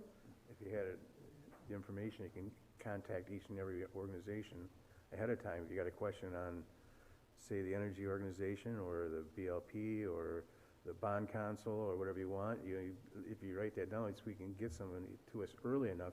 We can get the right answers, that we can have them there so they can get you instead of having to say, I'll get back to you after the next meeting, you know, I've been going, well, no, I'd like to have that answered right now if I could by any chance. That's what these meetings are for, so we can get the right answers right now. Right, yeah, that's what I envisioned was people have questions, we want to get them answers. Absolutely. Just trying to think of how to turn that into a process that Good is luck. effective. But going back to my earlier question, because when you and I had talked, it was like people get a card with their address and name on it. Do you want to separate that so that people can reply anonymously? Or keep that paired up so we know that we've reached individuals? I think if people are allowed to do it on a card that was addressed to them, I don't know if they'd have hesitation with it because their name and address was on it or not. I know I wouldn't. I don't know. You know, I can't speak for everybody in Grand Haven, but I would think that if they have questions they want answers to, you certainly need to know who to reach out to give them an answer. I'd like to know where it's coming from. Yeah. You know, I don't think you want to be anonymous. I mean, if you want a true answer, usually if you ask somebody a question or something that you usually ask that person, you want them to answer you back personally, you know, like, but if they send you a card and you just send it back anonymous, who knows, whatever. I like to make sure that the answer gets back to them so we can answer them. Right, and I like to make sure that you're not getting a lot of duplication. Yes. I like to know that it's coming from individuals. Absolutely. If you have their name on it, then you get it back to you. So then you go to a meeting and people have been sent cards and they've got questions or comments or opinions that they've written. And then you turn those in and they get read or they get brought in ahead of time. We try to have answers. We can say, here's the list of questions. We can publish answers. We can answer verbally. Is that what you're thinking? Yeah, well, if you get cards, what you do is you get them in advance. A lot of times is if you have the same question, there's 1,000 of them, the same question, and everybody's going to get in line and, well, stand there, we'll be here. How long do you want to stay for a meeting? You know, because they're going to come in, they may just tweak it a little bit more, but the only thing is, we'll make sure that we answer every question. If there's 1,000 of the same type of question, you can answer it one time, you'll take care of 1,000 answers. I don't know how else. If you come in with a card, like I said, you just come in with the question, how are you going to have to know if you're going to have the right information for that question that they're asking if you don't know ahead of time? So you'd like to collect these cards in advance? I would imagine so. It would probably be much more efficient for us. But I think wouldn't you still want to have some opportunity for people Oh, yes, that I want them to have come in. on the spot to have a question? Oh, yes, but the only thing is, sometimes you're not going to get that answer because we're not going to have it. BLP might not have it. The energy organization might not have it. That's one we have to get back to them then on. Okay. But if they have 1,000 of them coming in, I guess you could do it both ways. If you got questions in advance or questions during the meeting. Either way, I think that the goal. what you guys want to do, don't matter. Either way, I think the goal is to try to get questions answered. Oh, yeah, we just want to make sure we want to get all the right answers for them too. Right. It says up to 4 sessions, and I think that when we had talked, the idea was, well, there's 4 precincts. Maybe you have meetings around town as opposed to all in here or at the community center, so you can kind of bring it closer to the people. I think we'd be able to better gauge that based upon what kind of attendance we get at the first one that we have. I mean, it might be smart to have the first one at the community center where we can hold a lot of people, and if the attendance is high, we might not be able to spread it out around town as much. How you gonna put the dates on there for when they are, if you don't know how many we're having? Yeah, We gotta know that. We wanna do multiple mailings, Well, that's the thing, if you knew how many meetings you're gonna have and where they were going to be. Yep. You'd want that on if there. people could choose to come to one close to home Yeah. or not. It just, be some more logistical hurdles to get over if we're doing each precinct to find location, and then that's the one that's large enough, and I don't know if we need microphones and speakers, and then it's, Well, we've done it with master plan meetings before. We've held meetings, for example, at Knights of Columbus, or at one of the area churches, we've done it in the past, so I kinda know it's doable, whether it's worth doing. maybe you're right, maybe you gauge it after you have a meeting, and you either get very few or very many. But I think No, we that, had them in 2018. There was some at the community center that were attended, so, it's not like we're reinventing the whole wheel here. so, well, the resolution or the item on the floor is up to 4 meetings. We've talked a little bit how to reach out, what a meeting might look like. I'm sure that Pat is creative enough to flesh that out somewhat. I think that maybe we need to address the issue of whether we think a central location is a good thing, or entertain at least the possibility of going around town, getting into the neighborhoods. Any other thoughts on that, or you just want to do a wait and see? I don't understand the wait and see. I don't know what that means. Because if you're gonna send the card with the questions, you gotta send the dates and times and locations on it. You can't like do one and then. That's kind of my point. Yeah. Yeah. That's what I'm trying to understand. Pat, do you have a thought on like logistically, whether it's gonna be easier just to do up to 4 sessions at the community center, or is it going to be challenging to find 4 different?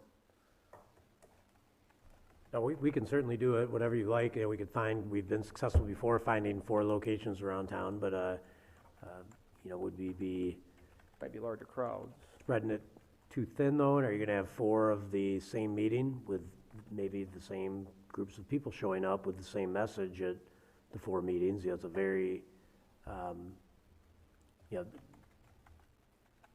lot of attention is being paid to this issue, and I would expect you're gonna have a good number of people at each of these meetings, and probably many familiar faces.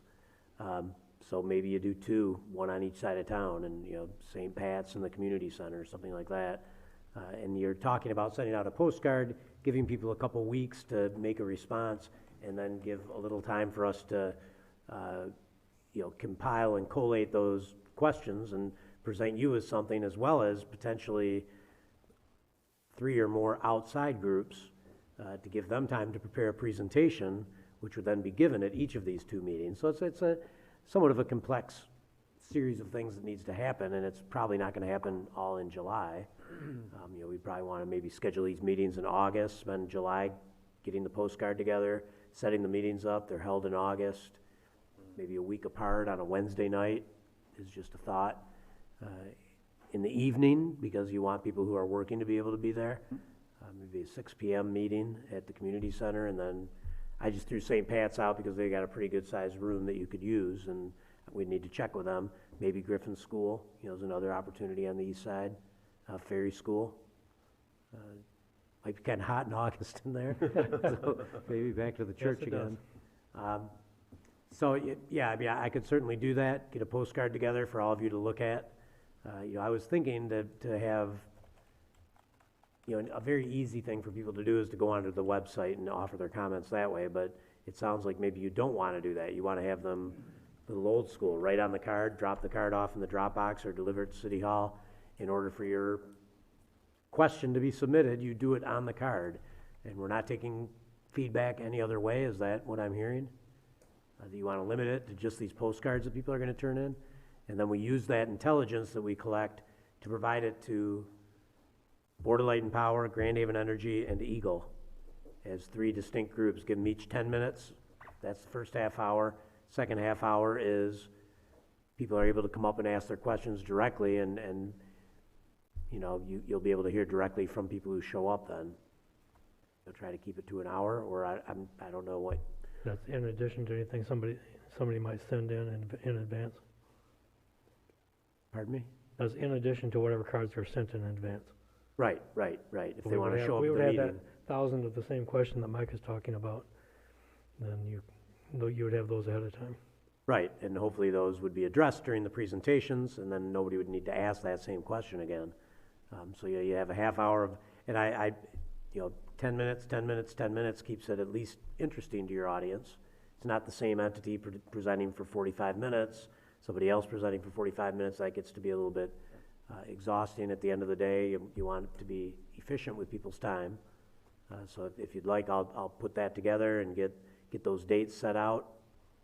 I guess we're looking at August 5th and 12th or something, or maybe the I think right after Coast Guard's gonna be a challenge, but. Well, you know, Perfect. I mean, there's always, there's Haven's always a here. problem with any time you pick. Oh, that's true, but. So the 12th and the Coast Guard's 19th, like- maybe. So, I mean, I like the idea of the two meetings in separate places as opposed to 4. Yeah. I think you're right, you'll probably see the same meeting 4 times. I think you're right. I think that, I don't see a concern with doing both the postcard and the online. I think we've gotten a lot of online feedback on the, other projects that are significant out there in the community, and so we offer an option either way. And I like that, hey, you compile that and give that to the folks that are gonna do a 10-minute presentation and say, hey, these are the questions, the top questions, make sure to address these in your presentation.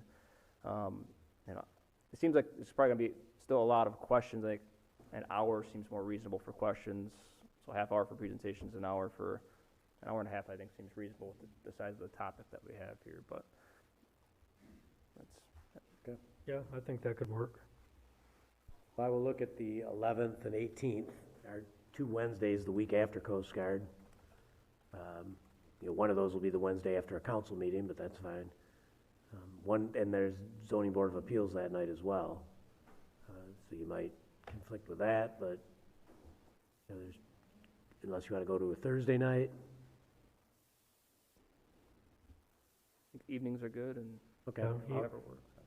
Yeah, Wednesdays or Thursdays, I don't know if it matters. So we're down to 2 meetings Yep. in the roughly first half of August. Convenient days for some of us. And you're going to, so then, as far as the postcards go, we're gonna go ahead and send postcards. Send them to these addresses. I still understand why we wouldn't send them to businesses. I'm not understanding that argument. I guess businesses have just as much say in, and some of them are maybe businesses that own rental properties. I mean, and maybe, see the electric bill themselves. So I just don't understand why we wouldn't also, if we're gonna have a community forum, also let them know about it and let them ask a question too. I guess I thought we were trying to reach residents as opposed to commercial entities. Well, they all have a stake in it, whether they vote or not. I mean, we all pay they all pay electric bills, Well, I don't know, we can make that decision So I get here. 2 votes then? We can make, yeah. Because I own a business and also have my own You don't residence? get 2 votes, but you And do also get then a 2 rental unit, so I saves. get, Yeah. send me 3 cards? No. I thought it was maybe basically all residents myself also, that's what Well, I my mean, understanding what it was all Let's about. make that decision now so that Pat knows what to do. I mean, we're meeting with the industrials next Monday. Right, a specific group of folks, but. If we're doing that, we don't need to do it twice, so I agree, just do it to property owners. Well, And- residents, Residents. They may or may not own okay, property. Okay, all right, residents, yeah, okay. but these are household where registered voters are.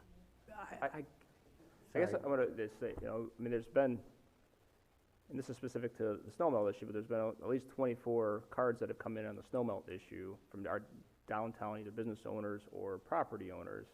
I think if we send the message that we're just, not willing to let our business owners know, I think they're probably gonna have an issue with that and be a little upset. I would be if I owned a business downtown or in Centertown or over in, I think that's a missed opportunity. But if that's what the Whatever. council's desire is, then I don't know why you're laughing at me. What do you want, Mike? You're the one that suggested all this. I suppose we can post it in the paper as well. The idea is to get input from everybody, so. There you go. I think that if it's, whether it's residents or business owners, I think, no. if they're here, they're here. Oh, you're gonna So- have it'll be an open meeting. Sounds like it. So, I think it would be an open meeting, that's not really an option. So, Send everybody a postcard. people who didn't get a postcard can still show up. Yep, Property owners, all property owners. there you No, go. There you go. No, because you have, It'll take care of industry and it'll take care of everything else. well, you get a lot of residents who are not property owners, but That's true. they're voters and they're on this list. There you go. What do you want, property owners or what's the answer? Well, if we're gonna send postcards, I'd rather send them to these 5,266 households and then publish it so that anyone else is welcome to come. There you go. What do you think, Ryan? I think there's a way to send it to every address in the city, Okay. regardless of status. And, there you go. And if it gets to them or not, I mean, that's, at least it went to every parcel in the city. We're looking at 6,629 properties on the tax roll. There you go, Yeah, that was the first, right here. Can I see if we'll merge the lists and we'll eliminate all duplicates. Right. And that way, every voter will get one, and if they're a voter, I won't get two at my house. But also, a property that happens to be, I won't name a business, but City Hall would get one. Well, we're not a taxpayer, scratch that. No, but we are a property. We own properties. We own several properties. we pay substantial electricity costs too. So, yeah, but I think we can do that, and we'd probably come up with a list of some 7,000 or something, and so I think we can have our cake and eat it too, and also you're accepting comment on the website as well, and I believe businesses and we can certainly run an ad in the paper, and go on the radio and talk about it, and put it out on social media, and I like what you said, and I intend to stick to this, non-anonymous. We want people to put their address down. We want to know who you are. That's important. Because otherwise you might get a lot of duplicates and you just want to keep it clean that way. So, and we'll do a really good job of presenting all of the feedback that we get in as succinct a manner as we're able to, because it can get overwhelming. That diesel plant one, what did you get? Like 800? Close to 1,000 on the diesel plant. Yeah, and it was pretty cumbersome. So we'll sift through it and get you a good document and give you access, and we can list all the responses we get right on that same website. So anybody that wants to see all the data, they can see everything that gets submitted. But that's how we'll proceed, and I will keep all of you talked about a lot tonight. Ashley and I will get together and come up with some next steps, and we'll get at it right away because we want to have these a month from now. Good. All right, well, this is a resolution on the floor that we haven't voted on yet. So we're at two meetings instead of 4? Yes. Up to 4, but 2 fits that definition. So yeah, you could just change it to 2 if you'd like. Or would you rather leave it as up to 4 and just not define anything? I'd leave it at up to 4, and if we have 2, we have 2. I mean, at least this way there's an option to do more if we have to. If you All put right. down 2, you're stuck at 2. I know. Well, That's kind of that where was the plan. That was kind of the plan. It's up to you guys. What do you want to do? We need I just like to leave it at 2 myself. we need to communicate well with the public. Leave it as moved, up to 4? You good with that? Hey, whatever. I'm Okay. had enough of this conversation already, so All right, so I guess we'll leave it as we're moved. gonna go up to 4, but probably only 2. How's that, huh? There you go. Is that what we're saying? I'm voting Think for so. that. I say this is one of those motions that we didn't know exactly what we were asking for until we talked about it. Pretty much. Okay, fair enough. And But sometimes I think 2 is gonna be enough. sometimes that's the way these things go. All right, so as moved, it's up to 4. We've talked about how to do cards, who to send them to, how to post it, a lot of options for interaction, but relatively shorter time frame on getting these meetings going. Correct? Correct. With all that, yep. When we vote, you got all that? Up to 4. Okay, Still at 4. all right. Any more to discuss? Oh, man. Throw it over the wall to those guys? All I'm set? good. Dora? Yes. Cummins? Yes. Scott? Yes. Fritz? Yes. Manetza? Yes. All right, more to come. We are doing everything we can to reach out. Okay, unfinished business. Now, this is to approve a final resolution amending Code of Ordinance, Chapter 36, Article 3, Section 36-36, regarding offenses and fines for stopping, standing, and parking by establishing a $75 fine for seawall mooring violations. The administration recommends approval. Is there a motion? So moved. Second. Support. Did you get who moved and seconded? No. Me. Danny moved, Fred seconded. Okay, thank you. And this is a second reading of a ordinance that we passed last time. Any questions? Call the roll. Cummins? Yes. Scott? Yes. Fritz? Yes. Dora? Yes. Manetza? Yes. Next item?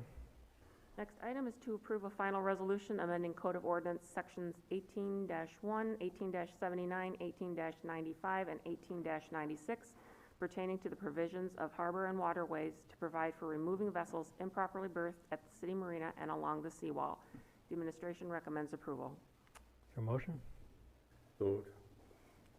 Motion by Scott. Second. Second by Dora. Again, second reading on an ordinance we passed at our last meeting. I guess I should be asking, has anything changed on these? No, sir. Any questions? Call the roll. Scott? Yes. Fritz? Yes.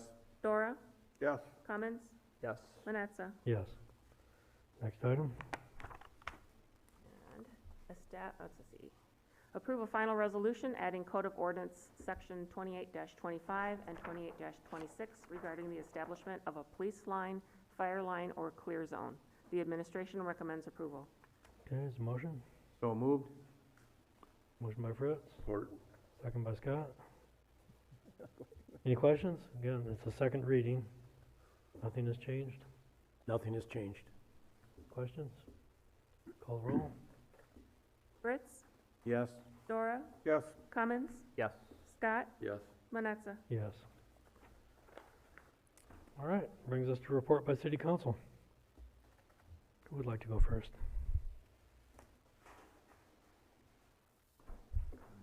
Anyone? Nobody wants to talk. How about you do? Oh, I'll talk. Okay. Since you guys want to wait till the end anyways, but, too bad, 4th of July was a great day, except for our little incidents at the state park and on our pier. If it's any indication of what's to come is really, really disturbing.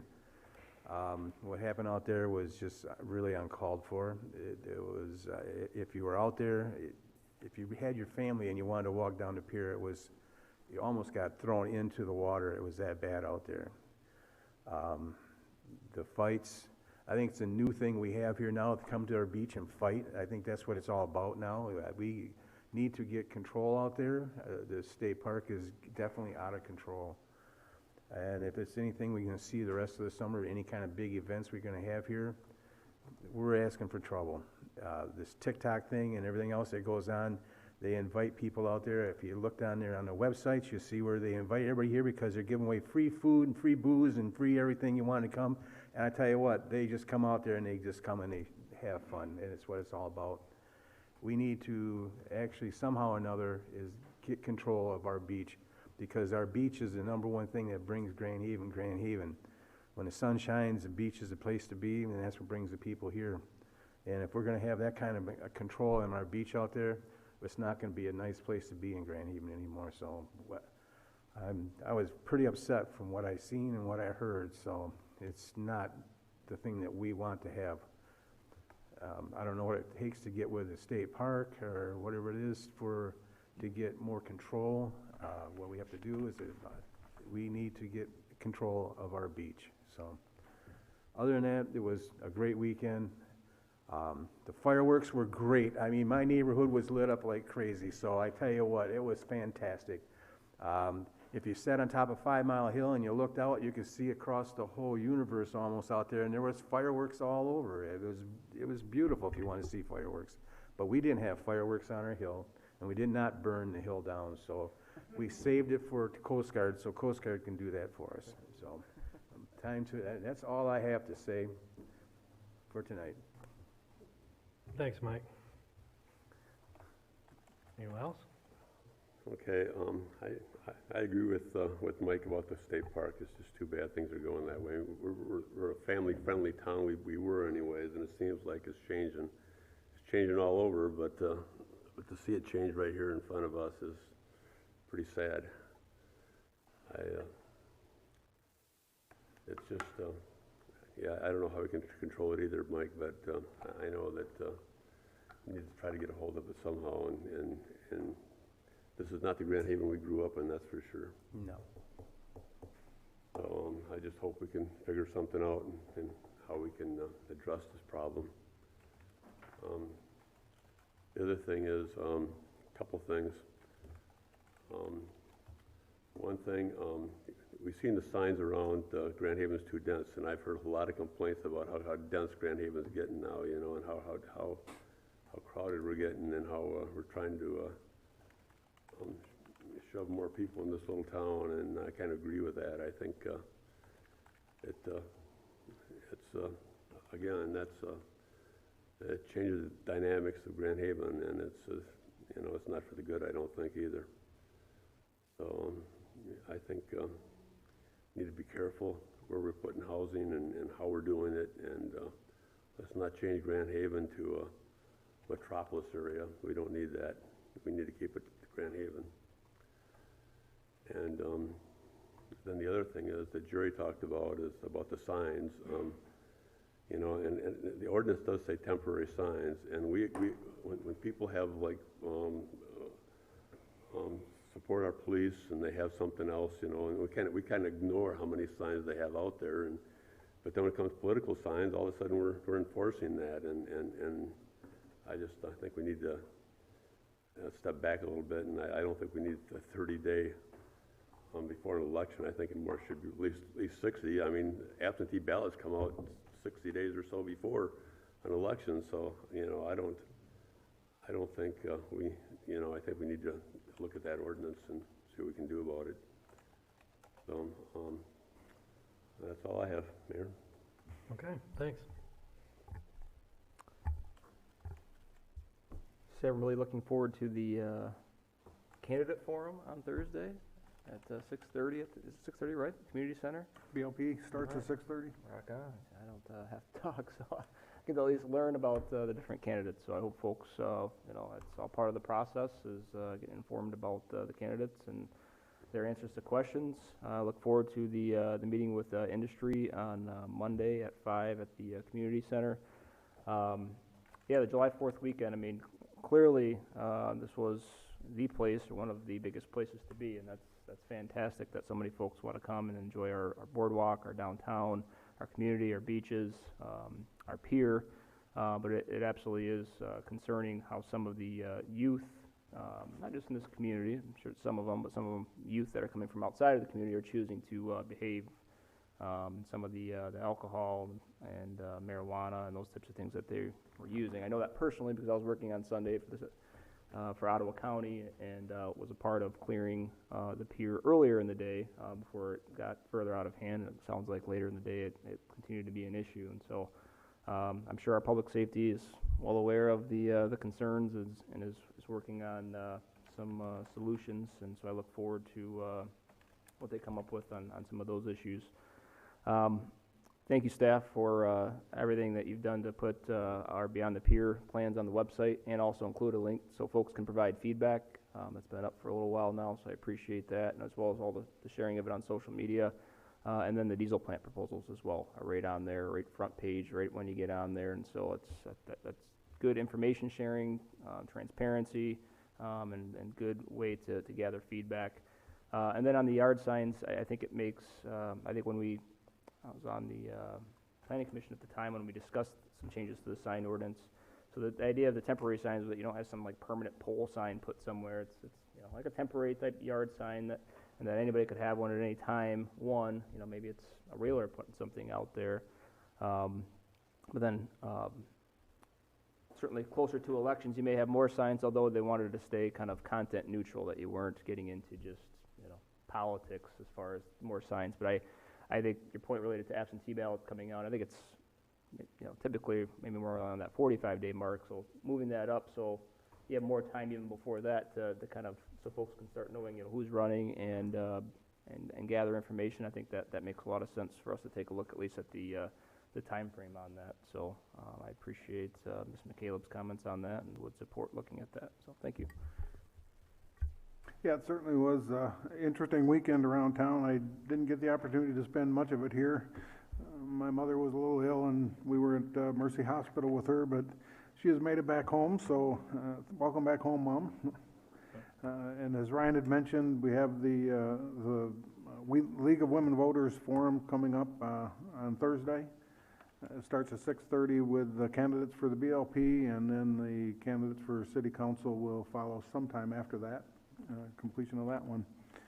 I attended a lot of boards and commission meetings, as I normally do. Lots of interesting stuff in the works at the airport board, DDA, the BLP meetings.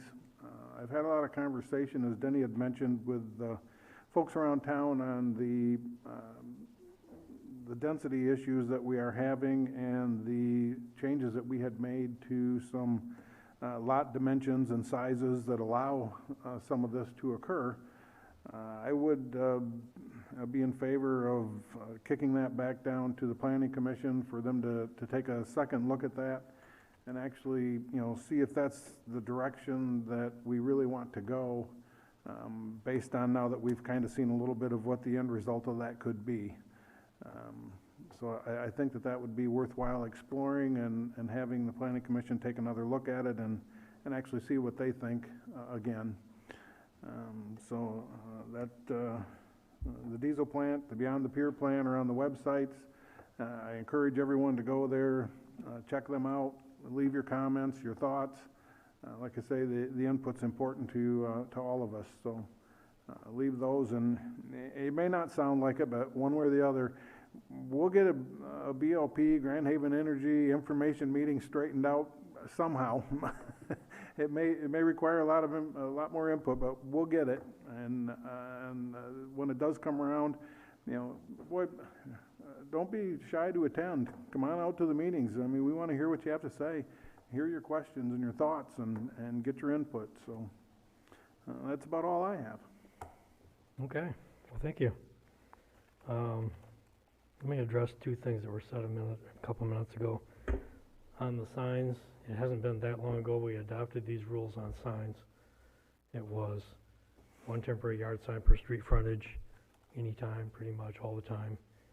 And then the Planning Commission had asked for that basically to be the case all the time, and as I recall, members of council, myself included, this is probably 3-4 years ago, pushed back and said, well, around election time, you ought to let people have as many signs as they want. And so we did, so we changed the rules so that around election time you can have pretty much as many temporary yard signs as you want. Obviously they have to be content neutral, so they could all say the same thing, I like blue or whatever, it's like you could have a dozen of those in your yard, around election time. But the whole point obviously was to accommodate political signs. If we want to make that a longer period of time or a shorter period of time, we can certainly make those changes, but I recall when we adopted that, and council literally did push back and say we want more signs, not fewer, for those periods of time. If an ordinance isn't doing what you want it to do, then you ought to look at making the ordinance do what you wanted. And if you miss the mark, then fix it. So I'm not opposed to that. I'm just reminding everyone this is something we adopted not terribly long ago. Same with the zoning ordinance amendments we adopted recently for which promoted higher density and more housing units in town to provide more opportunities for housing, not necessarily to pack the town full of more housing, but rather to provide more opportunities to accomplish the goals of our housing affordability plan, which was that people should be able to age in place here, people should be able to remain in homes, that children should be able to remain in town, that there has to be room for that sort of thing. And if we think that we have gone too far with that, we can certainly make that change. If you're going to do that, you might want to do it quickly, because you can't make a change if somebody has a project in the works. One of the more substantial changes we made with the zoning ordinance updates was changing the lot dimension from 45 feet to 44 feet. And it sounded like nothing much, but I mentioned at the time that was a significant, substantial change, because when we adopted that number in 2007, we said, well, a lot of lots are 66 feet wide, two of them side by side are 132, and if you divide that by 3, you get 44 feet. So let's make it 45 so people can't do that. And so we deliberately set that at 45 feet to prevent double lots from being turned into 3 lots. You could still take 3 lots and turn them into 4, and 4 lots and turn them into 5, and so on, but that was intentional at the time, and we undid that with our last zoning ordinance amendment. And if we don't like what, if we think that's not what we intended to do, we probably ought to change it back. And if we went back to 45 feet, then a lot of these situations that you saw, well, for example, on First Street, that wouldn't have happened. You could have still split it, but not into 3. So, I mean, there's, and again, we acted on the recommendation of the Planning Commission. The Planning Commission had studied this at great length. And in their September meeting, they had a special meeting, public hearing, voted to send it to the City Council, and they sent it to us, and we actually kicked it back to them and said, well, you want multifamily in Southside District, we don't want that, take that out. And there was the part about the office service district having multifamily. We said you need to figure out some kind of rules around that to buffer neighboring properties, and we're still waiting for that to come back. And there was, what was the other one? There was something else we're waiting for an answer. Oh, on medium density residential rules. So there are some things that we asked for further guidance from Planning Commission. We're still kind of waiting for some of that, but you know, we acted on Planning Commission rules, and we actually kicked that back and said, no, that's too much. So we were paying attention, and maybe we still did more than we intended, but the goal was to create more opportunities for housing. If we think that we missed it, well, then we ought to go back and revisit that. So I'm not opposed to doing that. I'm just cautioning that if we want to make changes and have them be timely in their effect, that you can't wait for somebody else to come along with another project that you're not going to like and say, oh, well, they already got in there. So if the consensus of this group is we want the Planning Commission to revisit some of this stuff, or if we want to just say we want to change it, then let's get busy and figure that out instead of sitting here wringing our hands over it, because we did go through a deliberate process. If we didn't get what we wanted, then let's revisit it. Let's get it where we want it, but let's be deliberate about it and not be reactionary and not be, you know, let's make sure we're still trying to accomplish the goals that we set out to accomplish when we adopted these changes, and maybe just not to the same degree. So that's my response to those two things, that the signs and the zoning changes. We all voted for those zoning changes. Sure did. And the signs, 3 of us here voted for those. You 2 didn't. You weren't up here. So, you know, we got to kind of own that, you know, as a council. We got to kind of own the things we did. And if we don't like them, then let's go back and do something about that. But let's be deliberate, and let's own the decisions we've made. Okay, back to this past weekend. I think that we had pretty good 4th of July celebrations. We were busy all day or all weekend. I did a ride along with the police officers on Saturday. I rode from about 6 p.m. to about 4 in the morning. And Saturday was a relatively quiet day in town. You know, obviously weren't doing fireworks, but other communities were. There was red flag conditions on the beach, so we didn't have quite so many people in town for the beach stuff.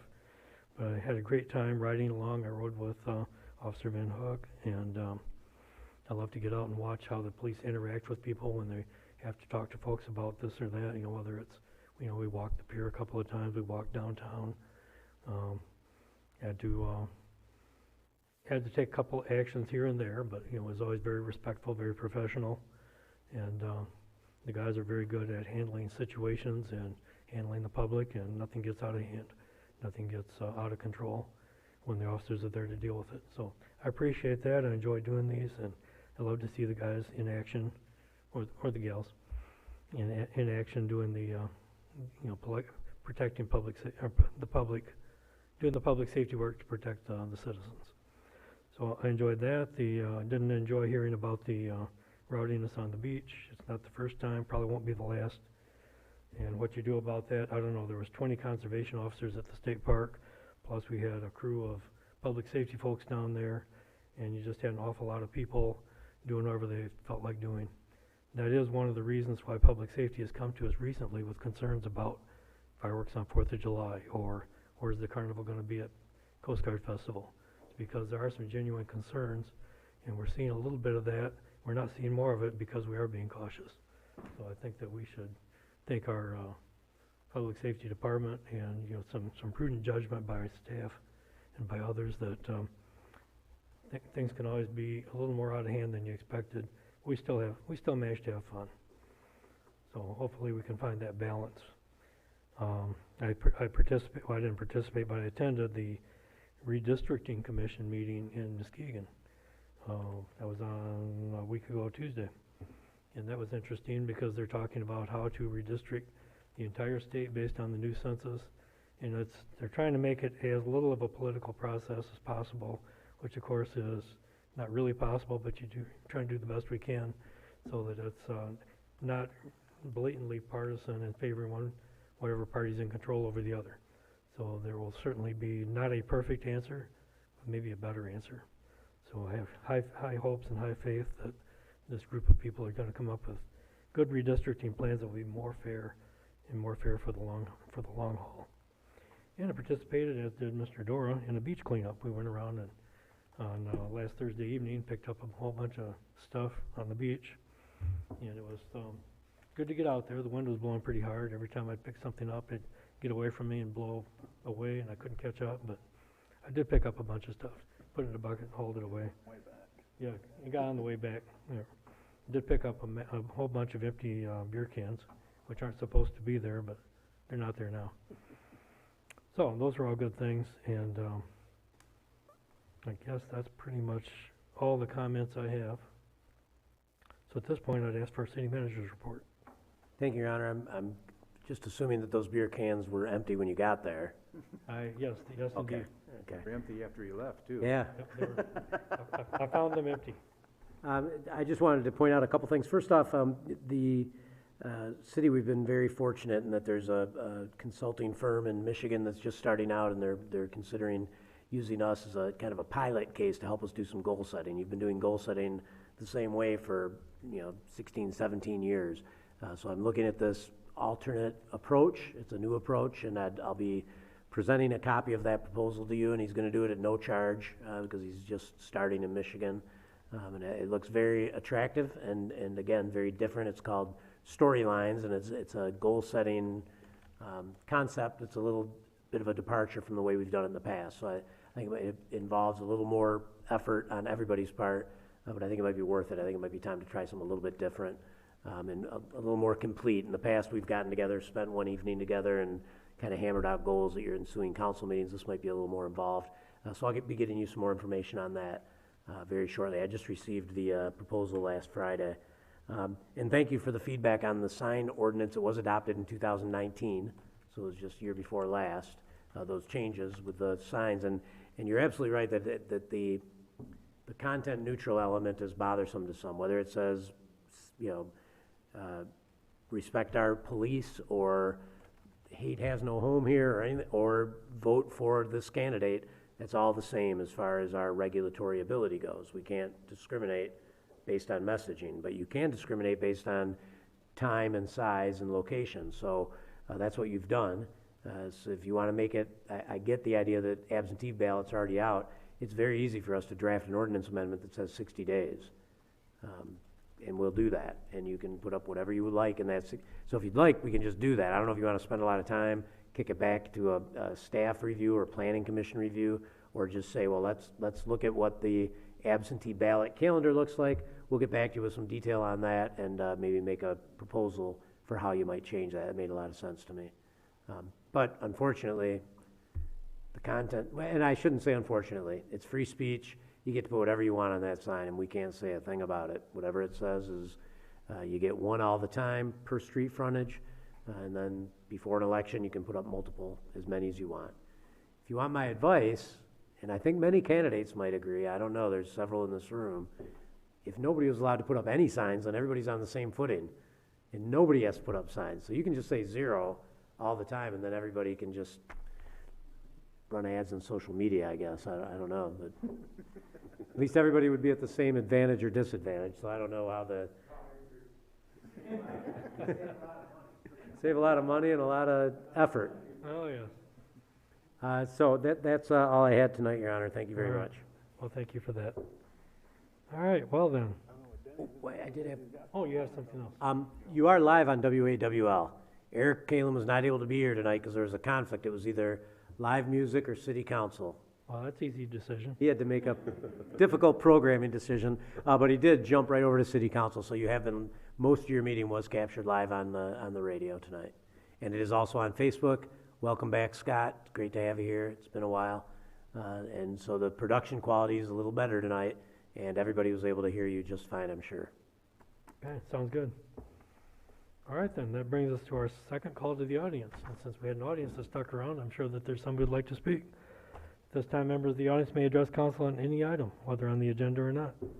Those addressing council are asked to provide their name and address, and are limited to 3 minutes of speaking time. Council will hear all comments for future consideration, will not have a response at this time. Thank you. Sam Nelson, 1124 Waverly. Please call the initiative and talk about the BLP stuff, the Postcard Festival. I've been sitting back in the corner thinking about that name this whole time since it was brought up. Postcard Festival. It's pretty fun. Cool. Yes. Postcard Festival. We do public meetings too? Thank you. I'm gonna hire him. Postcard Festival. Thank you. I'm writing that down. Who else would like to speak? You didn't stick around for no reason. If no one else would like to speak, I'm going to close the call to the audience. It's too late for us to go for ice cream. All right, I'm going to close the call to the audience. Anything last minute from council? Otherwise, I will adjourn this meeting. Thank you all for coming. In person.